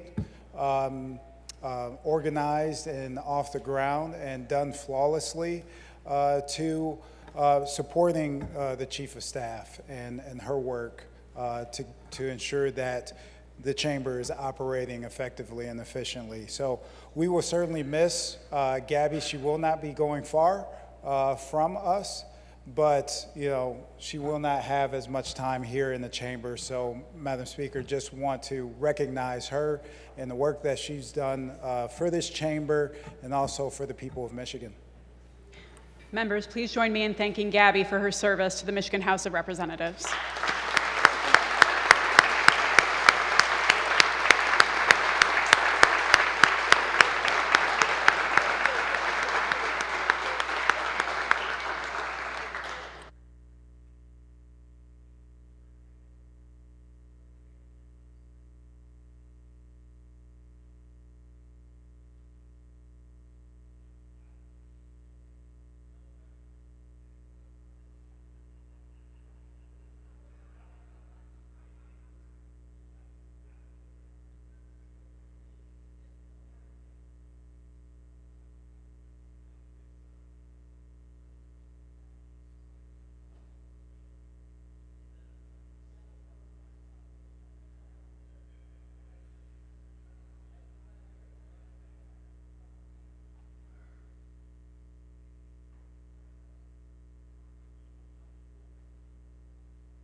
Speaker recognizes Majority Floor Leader Ayash. Madam Speaker, I request for this farewell that you enforce Rule 32 in honor of this staffer.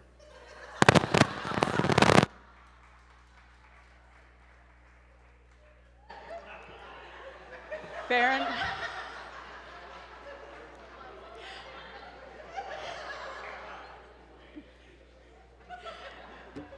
Members, we're going to enforce Rule 32 just for Jelani for one last time.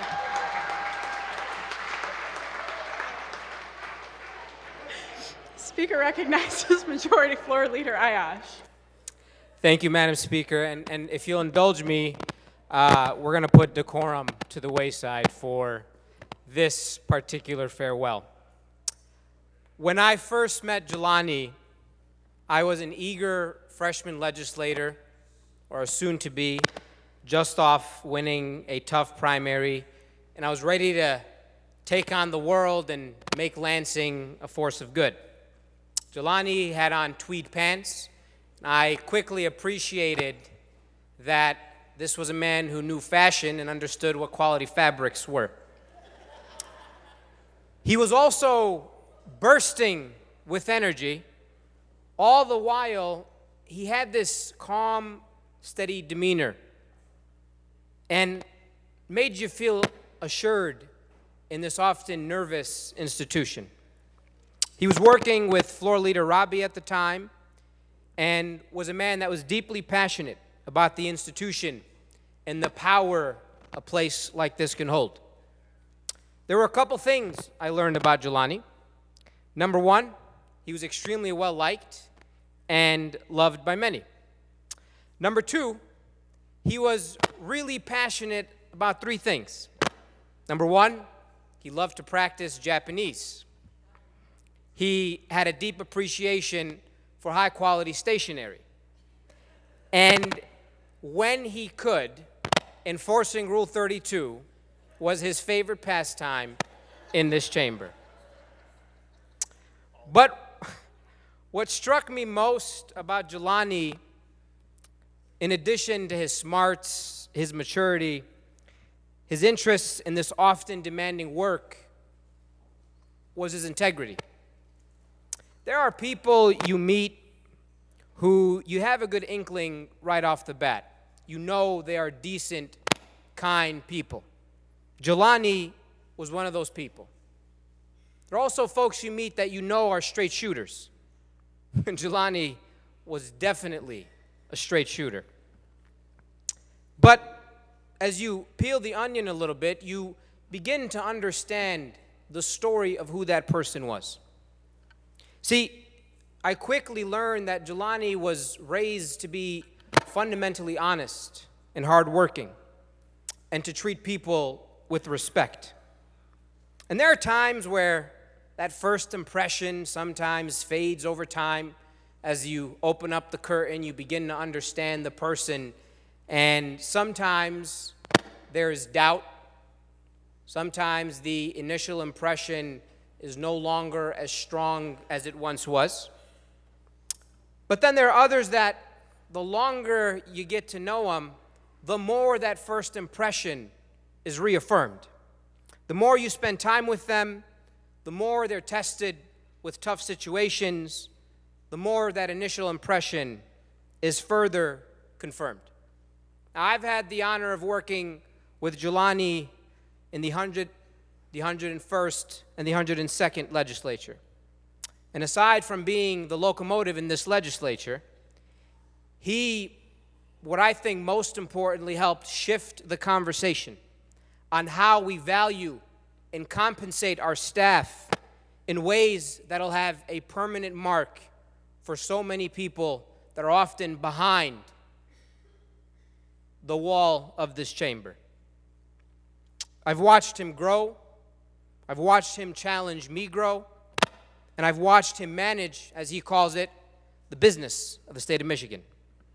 He's always been the guy and partner in this work that you'd ever want a floor manager to be. And if you're a floor leader like me, you find out that he's one of the most well-liked and well-respected staffers in Lansing. Although many folks may have a differing opinion about me, it gives me a sense of ease knowing that no matter how frustrated folks get at the floor leader, the floor director was always the shield that protected me from any approval ratings going down. See, it was incredibly moving and assuring for me knowing that I had a partner in this work, that on the floor of this great deliberative body, in this temple of democracy, we had a man that saw the power of this institution even when the cynicism of our politics can wear us down. Even our microphone is a little bit frustrated about Jelani's departure. Colleagues, Jelani is worthy of this admiration. He was tough and didn't give members in this body everything they ever wanted. I know a lot of you walked away from this front desk huffing and puffing why your resolution wasn't moving or why you couldn't give a speech. But Jelani was firm, he was fair, and he made sure that the business of the state of Michigan always moved. And he was a man that was incredibly nimble, and he did as much as he could to share our thinking on the floor, our vision for this institution, and always made sure he was responsive as possible, especially when you'd all text him, I'm 20 minutes away, I'm an hour away, I'm grabbing lunch, the line at Jimmy John's is too long. He made sure to let you know that you were heard as a member in this institution. I want to close with this story. Many of you know I had a problem wearing ties on the House floor last term.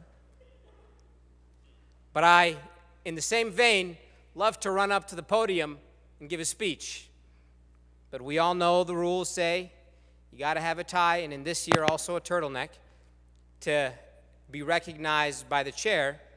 He was quick to take his tie off to make sure that the Speaker would recognize Representative Ayash. Now, the first day of this session, the first Democratic trifecta since Ronald Reagan, Jelani forgot his tie. And I was wearing my tie, picked it out to match my suit, but I realized the floor director was far more important than the floor manager on opening day. So I ended up taking my tie off, and I gave it to him. And so he doesn't forget, I framed it so he remembers that the one time he forgot his tie, the floor leader had his back. Jelani, you have not only been a great staffer, a great floor director, a great leader, but you are a really, really good man. You have left an indelible mark on this institution, and I'm so proud to call you a lifelong friend. We love you, and good luck in Scotland. Colleagues, please join me in thanking Jelani McGadney for his service.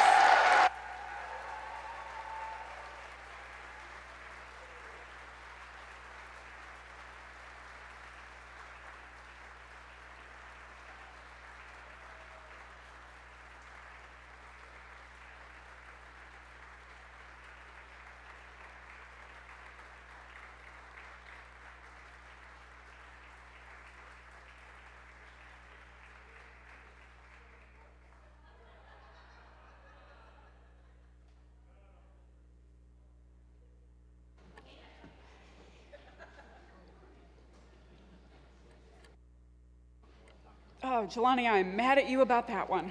We're no longer under Rule 32, in case you couldn't tell. Speaker recognizes Majority Floor Leader Ayash. Thank you, Madam Speaker. The follow-up to a great man like Jelani will be an even more incredible woman in Melek El-Dasuqi, who will take on the role of the next floor director when we resume our full session schedule in the fall. This was a choice actually Jelani made. I had no choice in the hiring process. He actually requested that he gets to decide his successor, and I said, fine, you're my boss, it's not the other way around. So I'm excited to be welcoming her on. She knows that there's big shoes to fill, but if there's any teacher that can show the ropes around this institution, it certainly would have been Jelani. So we're excited to have her here, and once again, we love you, Jelani McGadney, and I'll be visiting you in Europe sometime soon. Thank you.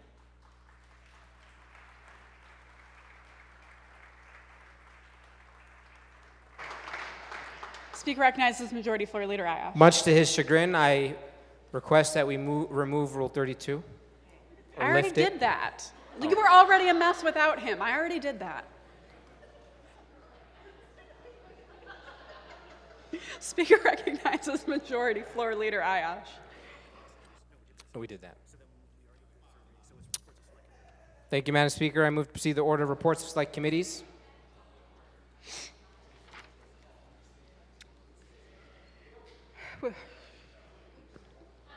Do you want to, yeah.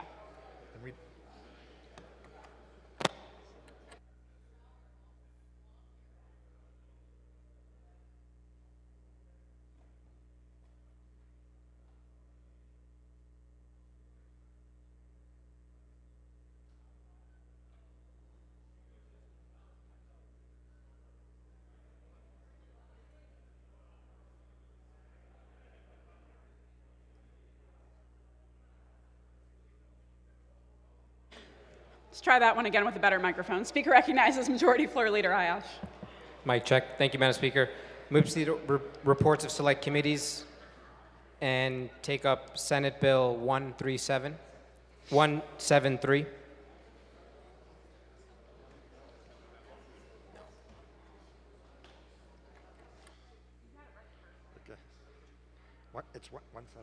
173? Okay.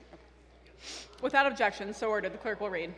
To the Speaker of the House of Representatives, dear sir, I herewith retransmit to the House, together with the conference report, Senate Bill 173.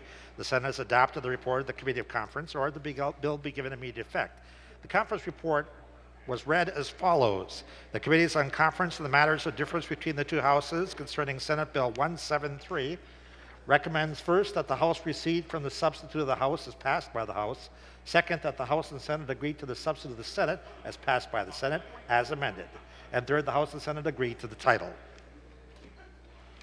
Speaker recognizes Majority Floor Leader Ayash. Madam Speaker, I move to suspend Joint Rule 9.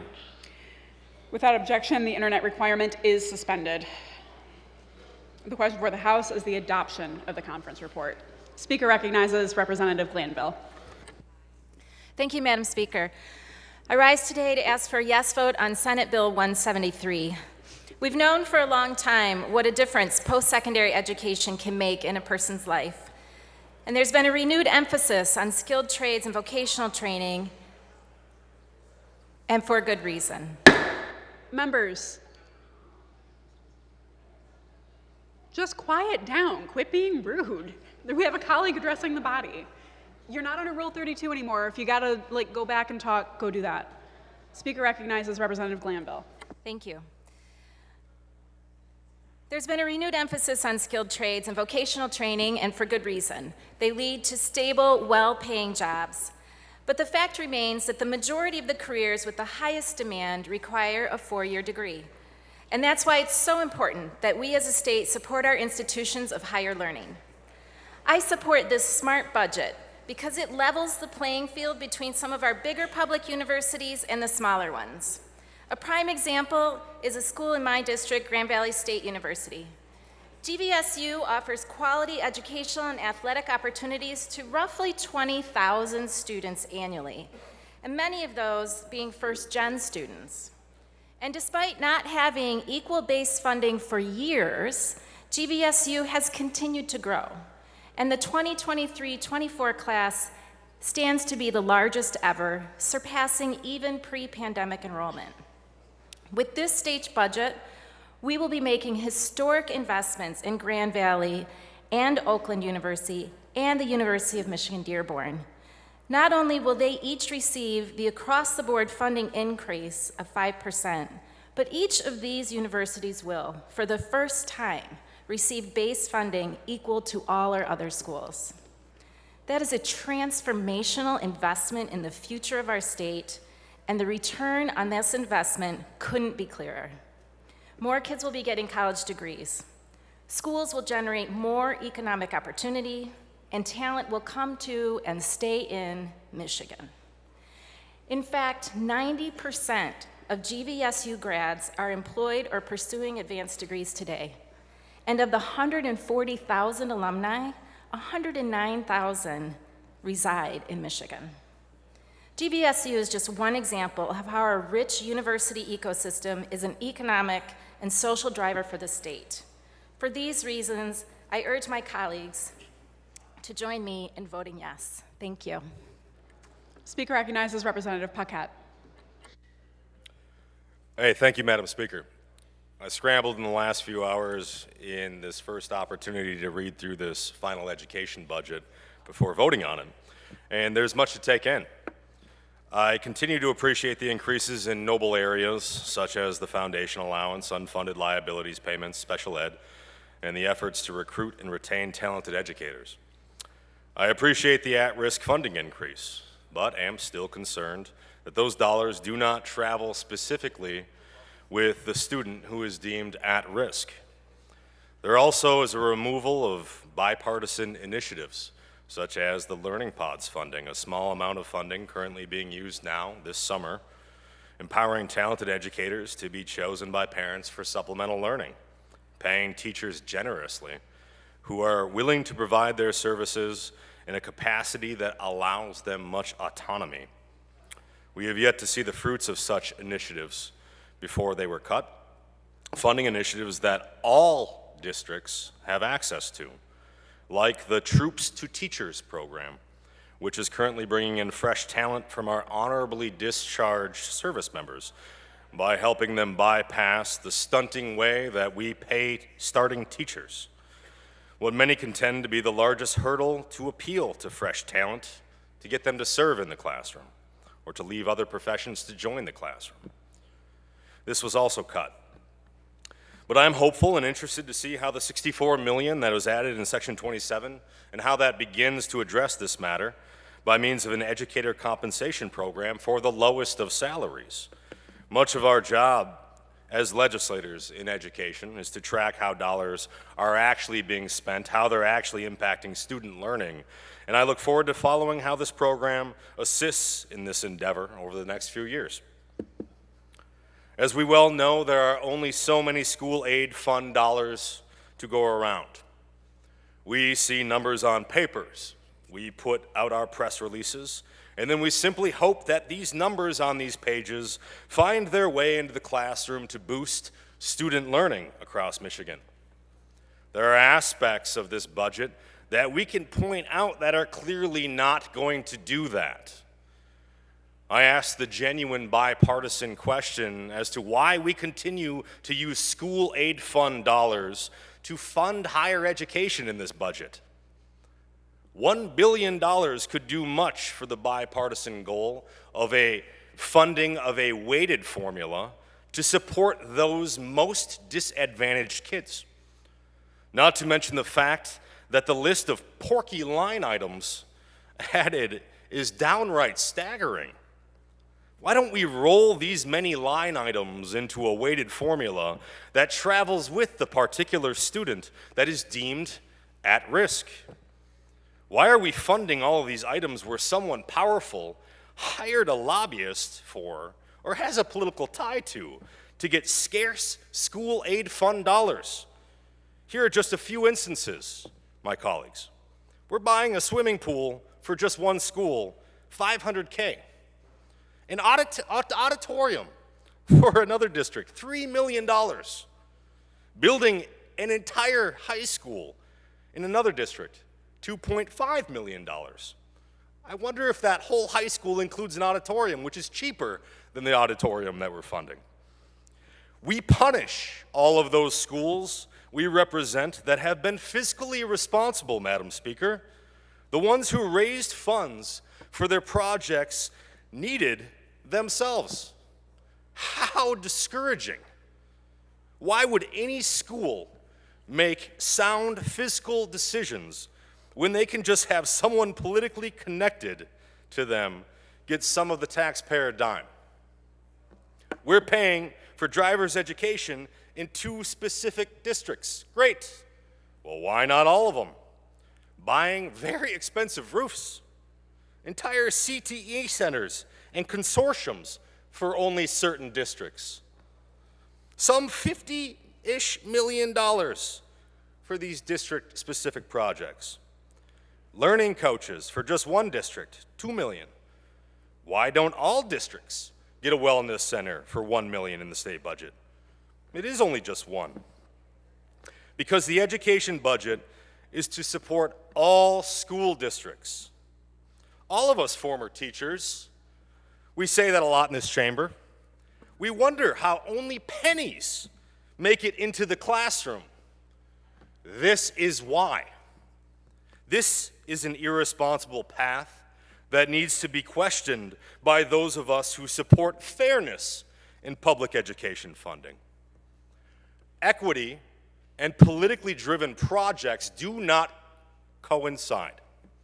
It sets the tone that if a legislator doesn't find some money for their school in the 61s and the 99 sections of this document, maybe they aren't truly fighting for their schools.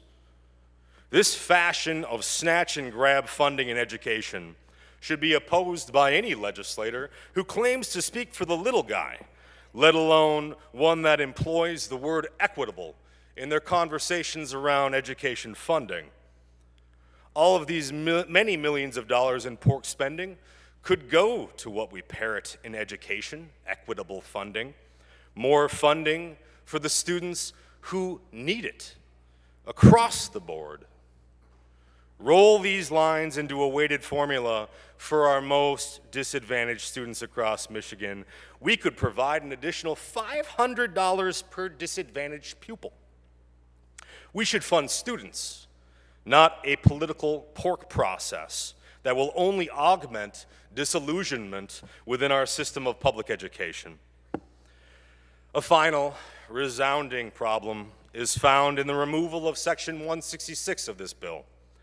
Section 166 prohibits teachers from referring students to have abortions. It is removed in this legislation. We have an affinity here in Lansing for saying what teachers are not. They are not security guards. They are not counselors. They are not psychiatrists. They are not parents. But they can be abortion advisors. The affinity for more abortions here in the state must trump the concern for teachers having to wear too many hats. I end my plea of opposition by iterating for the first time that if we allow teachers to encourage students to get abortions by removing Section 166, we will only create more bitter and angry young people as they are misled into believing that they can sacrifice life for future prosperity. A bitterness that can only stem from the what-ifs pertaining to the unborn child that they were deceived into allowing the destruction of. This is deception that does not belong in the classroom, as it is far from the appropriate role of an educator. And this education budget sets troubling precedent to take us very far away from the very noble goal of supporting our most vulnerable learners in our classroom. I urge no vote. Thank you, Madam Speaker. Speaker recognizes Representative Kofia. Thank you, Madam Speaker. I rise today to urge my colleagues to join me in voting yes on Senate Bill 173. There is a lot to celebrate in this budget. Historic funding increases for pre-K through 12 schools, community colleges, higher education investments in Michigan students at every level of their education journey. But as someone who grew up in rural northern Michigan, there is one investment I want to highlight specifically.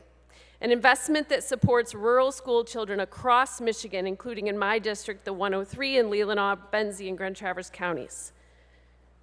What some may not stop to think about is that many rural school districts serve geographic areas of hundreds of square miles. To paint a picture, a school district like Benzie Central in northern Michigan drives the equivalent of a one-way trip from northern Michigan to San Francisco in a single day with their bus route. Traverse City Area Public School makes more than 3,000 stops each school day, driving over 7,000 miles, again, in a single day. Many rural school districts spend as much as 10 to 12% of their general fund budget just to get children to and from school. This is a significant cost even before these children step foot into their classrooms. And more miles traveled means huge wear and tear on buses, which must be replaced more frequently. More miles traveled means extremely high fuel costs for these districts. But for decades, state funding didn't account for that additional cost, despite rural districts' pleas my entire childhood and adult life. This has meant that these schools in rural districts had less money for the kids in their classrooms because so much of that money had to cover increased transportation costs in these large geographic districts. This has had real consequences for rural school children. Less money for classroom supports, less money to pay their teachers, less money for mental health FTEs, and more.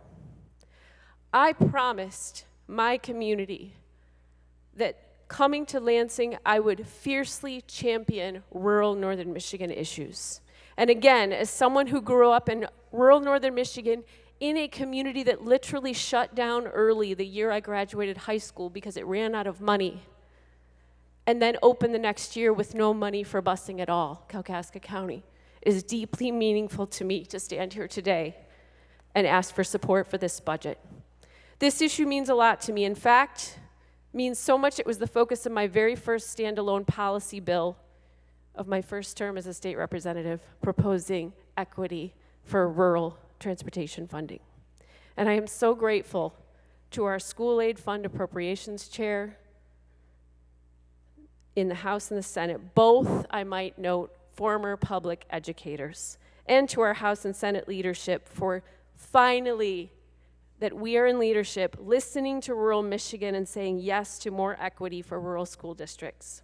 I am deeply proud that today this budget prioritizes rural Michigan kids and communities and includes funding to help rural districts invest more in the classroom, more into kids' learning, more into mental health supports, and the other critically needed resources for rural students. There's more to do, but this budget takes a significant step at long last in addressing rural transportation equity. Madam Speaker, I'm urging my colleagues to join me in voting yes for this budget.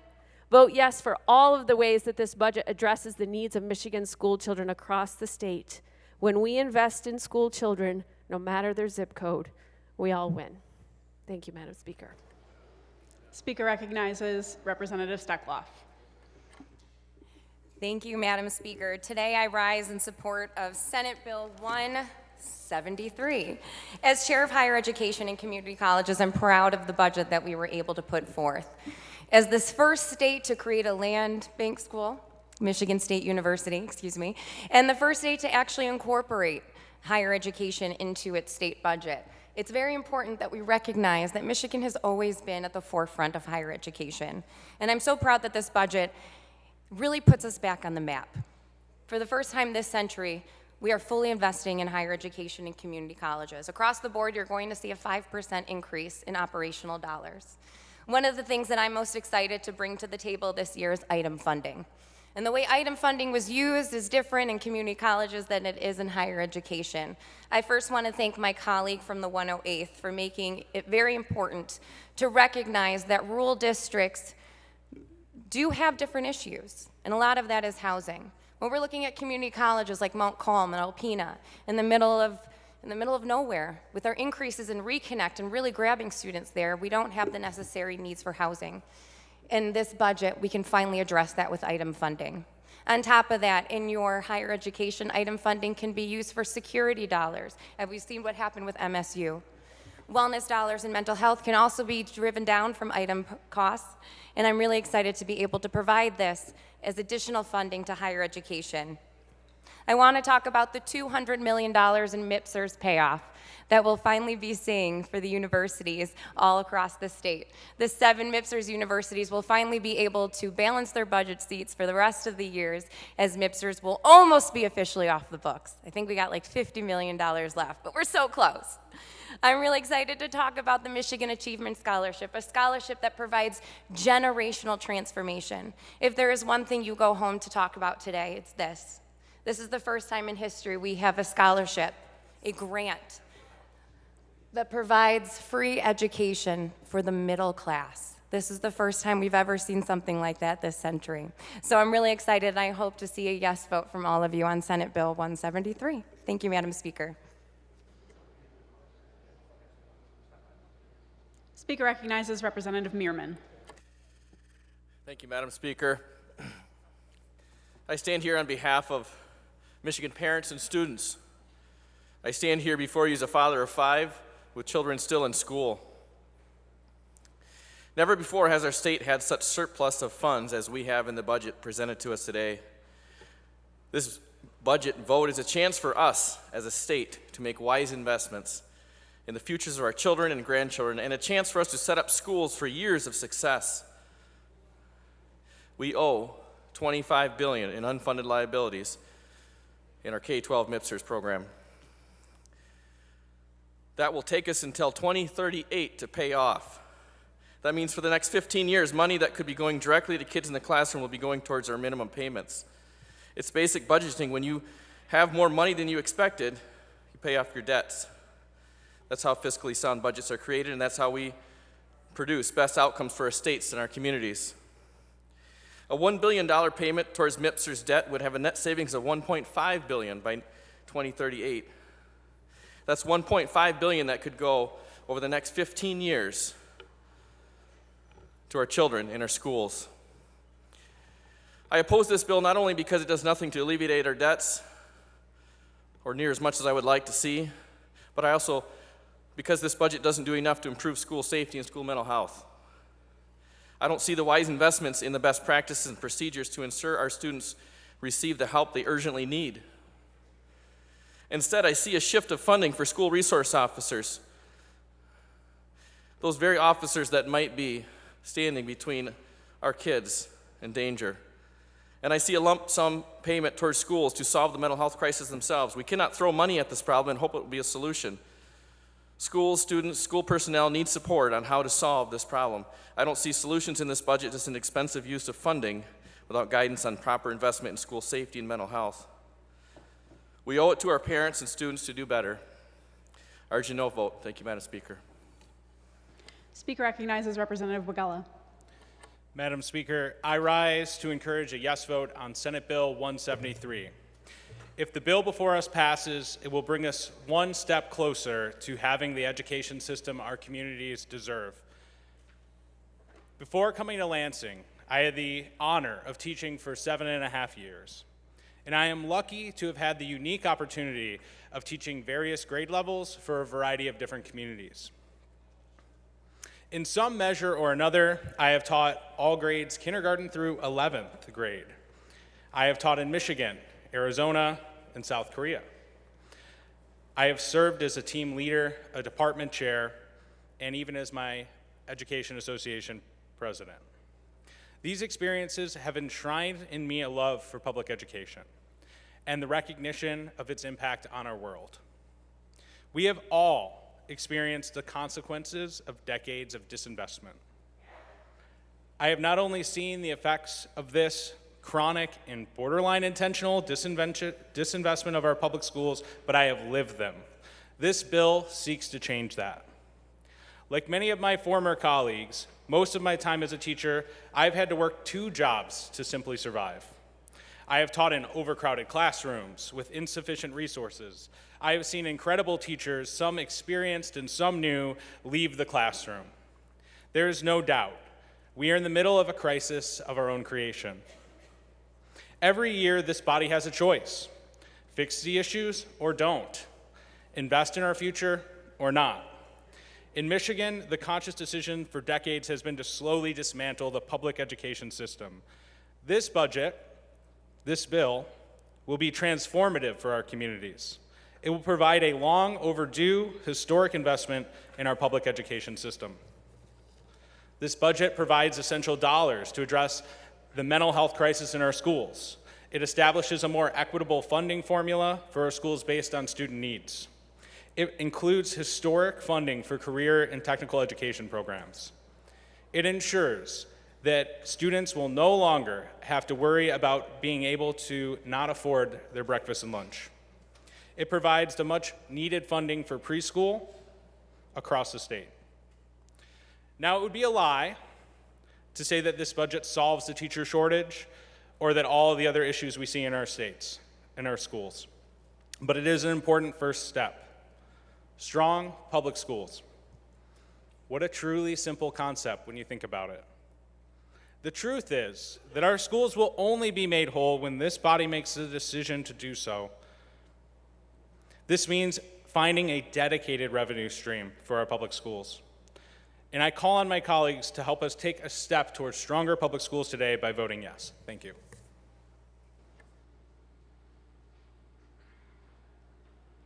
Speaker recognizes Representative Weiss. Thank you, Madam Speaker. I have had the absolute pleasure and honor to serve in this body now for 2.5 years. In my time here, we have passed 2 school budgets, and I've stood here, maybe not this podium, but one of these podiums, at the end of June for 2 years speaking in support of those budgets. And there was one key word that I used each time to describe them, that many of us have used to describe them: historic. And they were. The last legislature made some immense strides, working across the aisle to pass historic school aid budgets that have helped support students across the state. And here we are again, and now I feel like I need a bigger word. But more than that, this school aid budget is indeed historic. But more than that, it is transformative. We are again investing more money into public education than any other time in Michigan's history. increasing the amount of money that we spend for each student in this state by 5%, an additional $611 million, an extra $450 per kid. This base level of funding is critical in supporting all students, all school districts in Michigan. But we also know that each child is unique and that there are additional costs to ensure that we are meeting those unique needs of every student in our state. And in this budget, we are leading with equity in mind by investing heavily in those students with the highest needs. For the first time ever, we are fully funding the foundation allowance for special education. These dedicated funds will help address the unique needs of our special education students without compromising funding for all students. We're also investing more money than ever in at-risk funding. These funds provide additional critical support for economically disadvantaged students across our state. In urban, rural, suburban districts, Republican and Democratic districts, these students have some of the greatest needs. And this year, we took two approaches to make those transformative investments to meet those needs. First, we increased at-risk funding by more than $200 million, raising the funding to over $990 million for some of our highest need students in the state.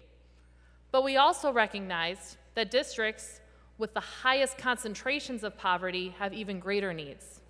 And so we also implemented, for the first time ever, an opportunity index, ensuring that those districts with those high concentrations of poverty will receive proportionately more funding. This is transformative.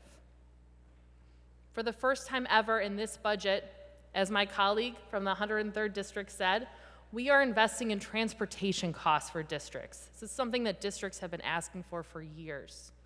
We're providing additional funding for our rural districts that have immense transportation costs, allowing them to save those dollars and invest them directly back into the classroom. And we are doing more to help districts deal with budget difficulties that have often negative outcomes in the classroom by implementing the Enrollment Stabilization Fund and reimbursing districts for a portion of their retirement costs. With this budget, for the first time ever, we are ensuring that every child in our state is fed through implementing universal school breakfast and lunch, because if kids are hungry, they can't learn. We are ensuring that every family has access to affordable preschool by expanding GSRP, the Great Start Readiness Program, and increasing support for early literacy instruction, because we know that investing in early education of our kids will lead to lifelong benefits. Madam Speaker, there is so much good in this budget. I could be up here for hours talking about all the good in this budget. But looking around the chamber, I don't think that anybody wants that. So let me just say this. Yes, this budget is good. Yes, this budget is historic. Yes, this budget is indeed transformative. But there is still more work to be done. And I hope that this legislature will continue to work together across the aisle to ensure that we are meeting our promise to Michigan children by fully and equitably funding our schools, so that every year, at the end of June, we will have to continue to find bigger and better words to describe our investment in our greatest asset, our children. I urge a strong yes vote on this transformative budget. In my opinion, the greatest budget that we've seen in Michigan to this date. Thank you, Madam Speaker. The question before the House is on the adoption of the conference report. A record roll call vote is required. All those in favor will vote aye. Those opposed, nay. The clerk will open the board.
Members, please vote at your desks. The board will be closing shortly.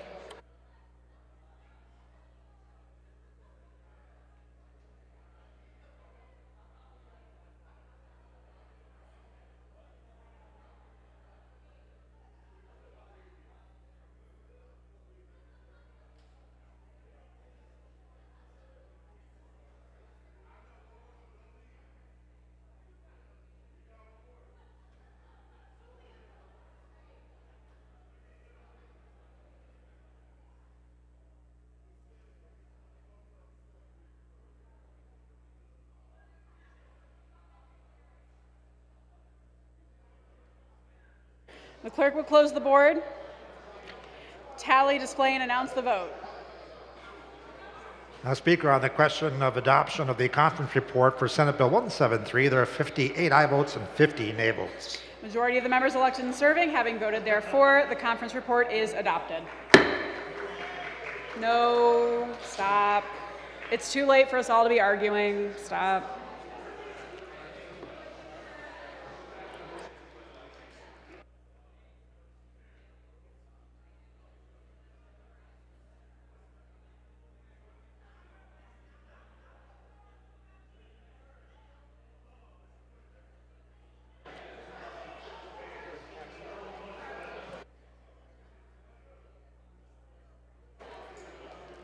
Speaker recognizes Representative Whitwer.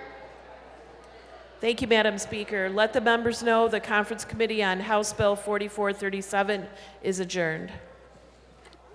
Speaker recognizes Majority Floor Leader Ayash. Thank you, Madam Speaker. I move the House proceed to the order of motions and resolutions. Without objection, so ordered. Speaker recognizes Majority Floor Leader I move the Ayash. House proceed to take up House Resolution 127. Without objection, so ordered. The clerk will read. House Resolution number 127, introduced by Representative Schmaltz, a resolution to urge Congress to pass legislation and urge the United States Department of Agriculture to promulgate rules and implement more thorough security measures that will reduce the amount of fraud in the Supplemental Nutrition Assistance Program.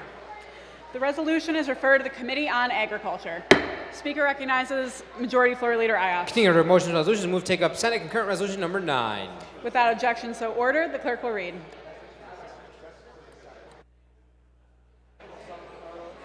Speaker recognizes Majority Floor Leader Ayash. I move to proceed to order of messages from the Senate and take up Senate Concurrent Resolution number 9. Without objection, so ordered. The clerk will read. To the Speaker of the House of Representatives, dear Sori Hura, transmit Senate Concurrent Resolution number 9. The Senate has adopted the concurrent resolution. The question for the House is the adoption of Senate Concurrent Resolution 9. All those in favor will say aye. Those opposed, nay. The concurrent resolution is adopted. Speaker recognizes Majority Floor Leader Ayash. Thank you, Madam Speaker. Just let the members know there be no further voting in the House adjourned to Senate until Tuesday, July 18th at 1:30 p.m. Without objection, so ordered. The House will stand at ease. The call of the chair. Good.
The House will come to order.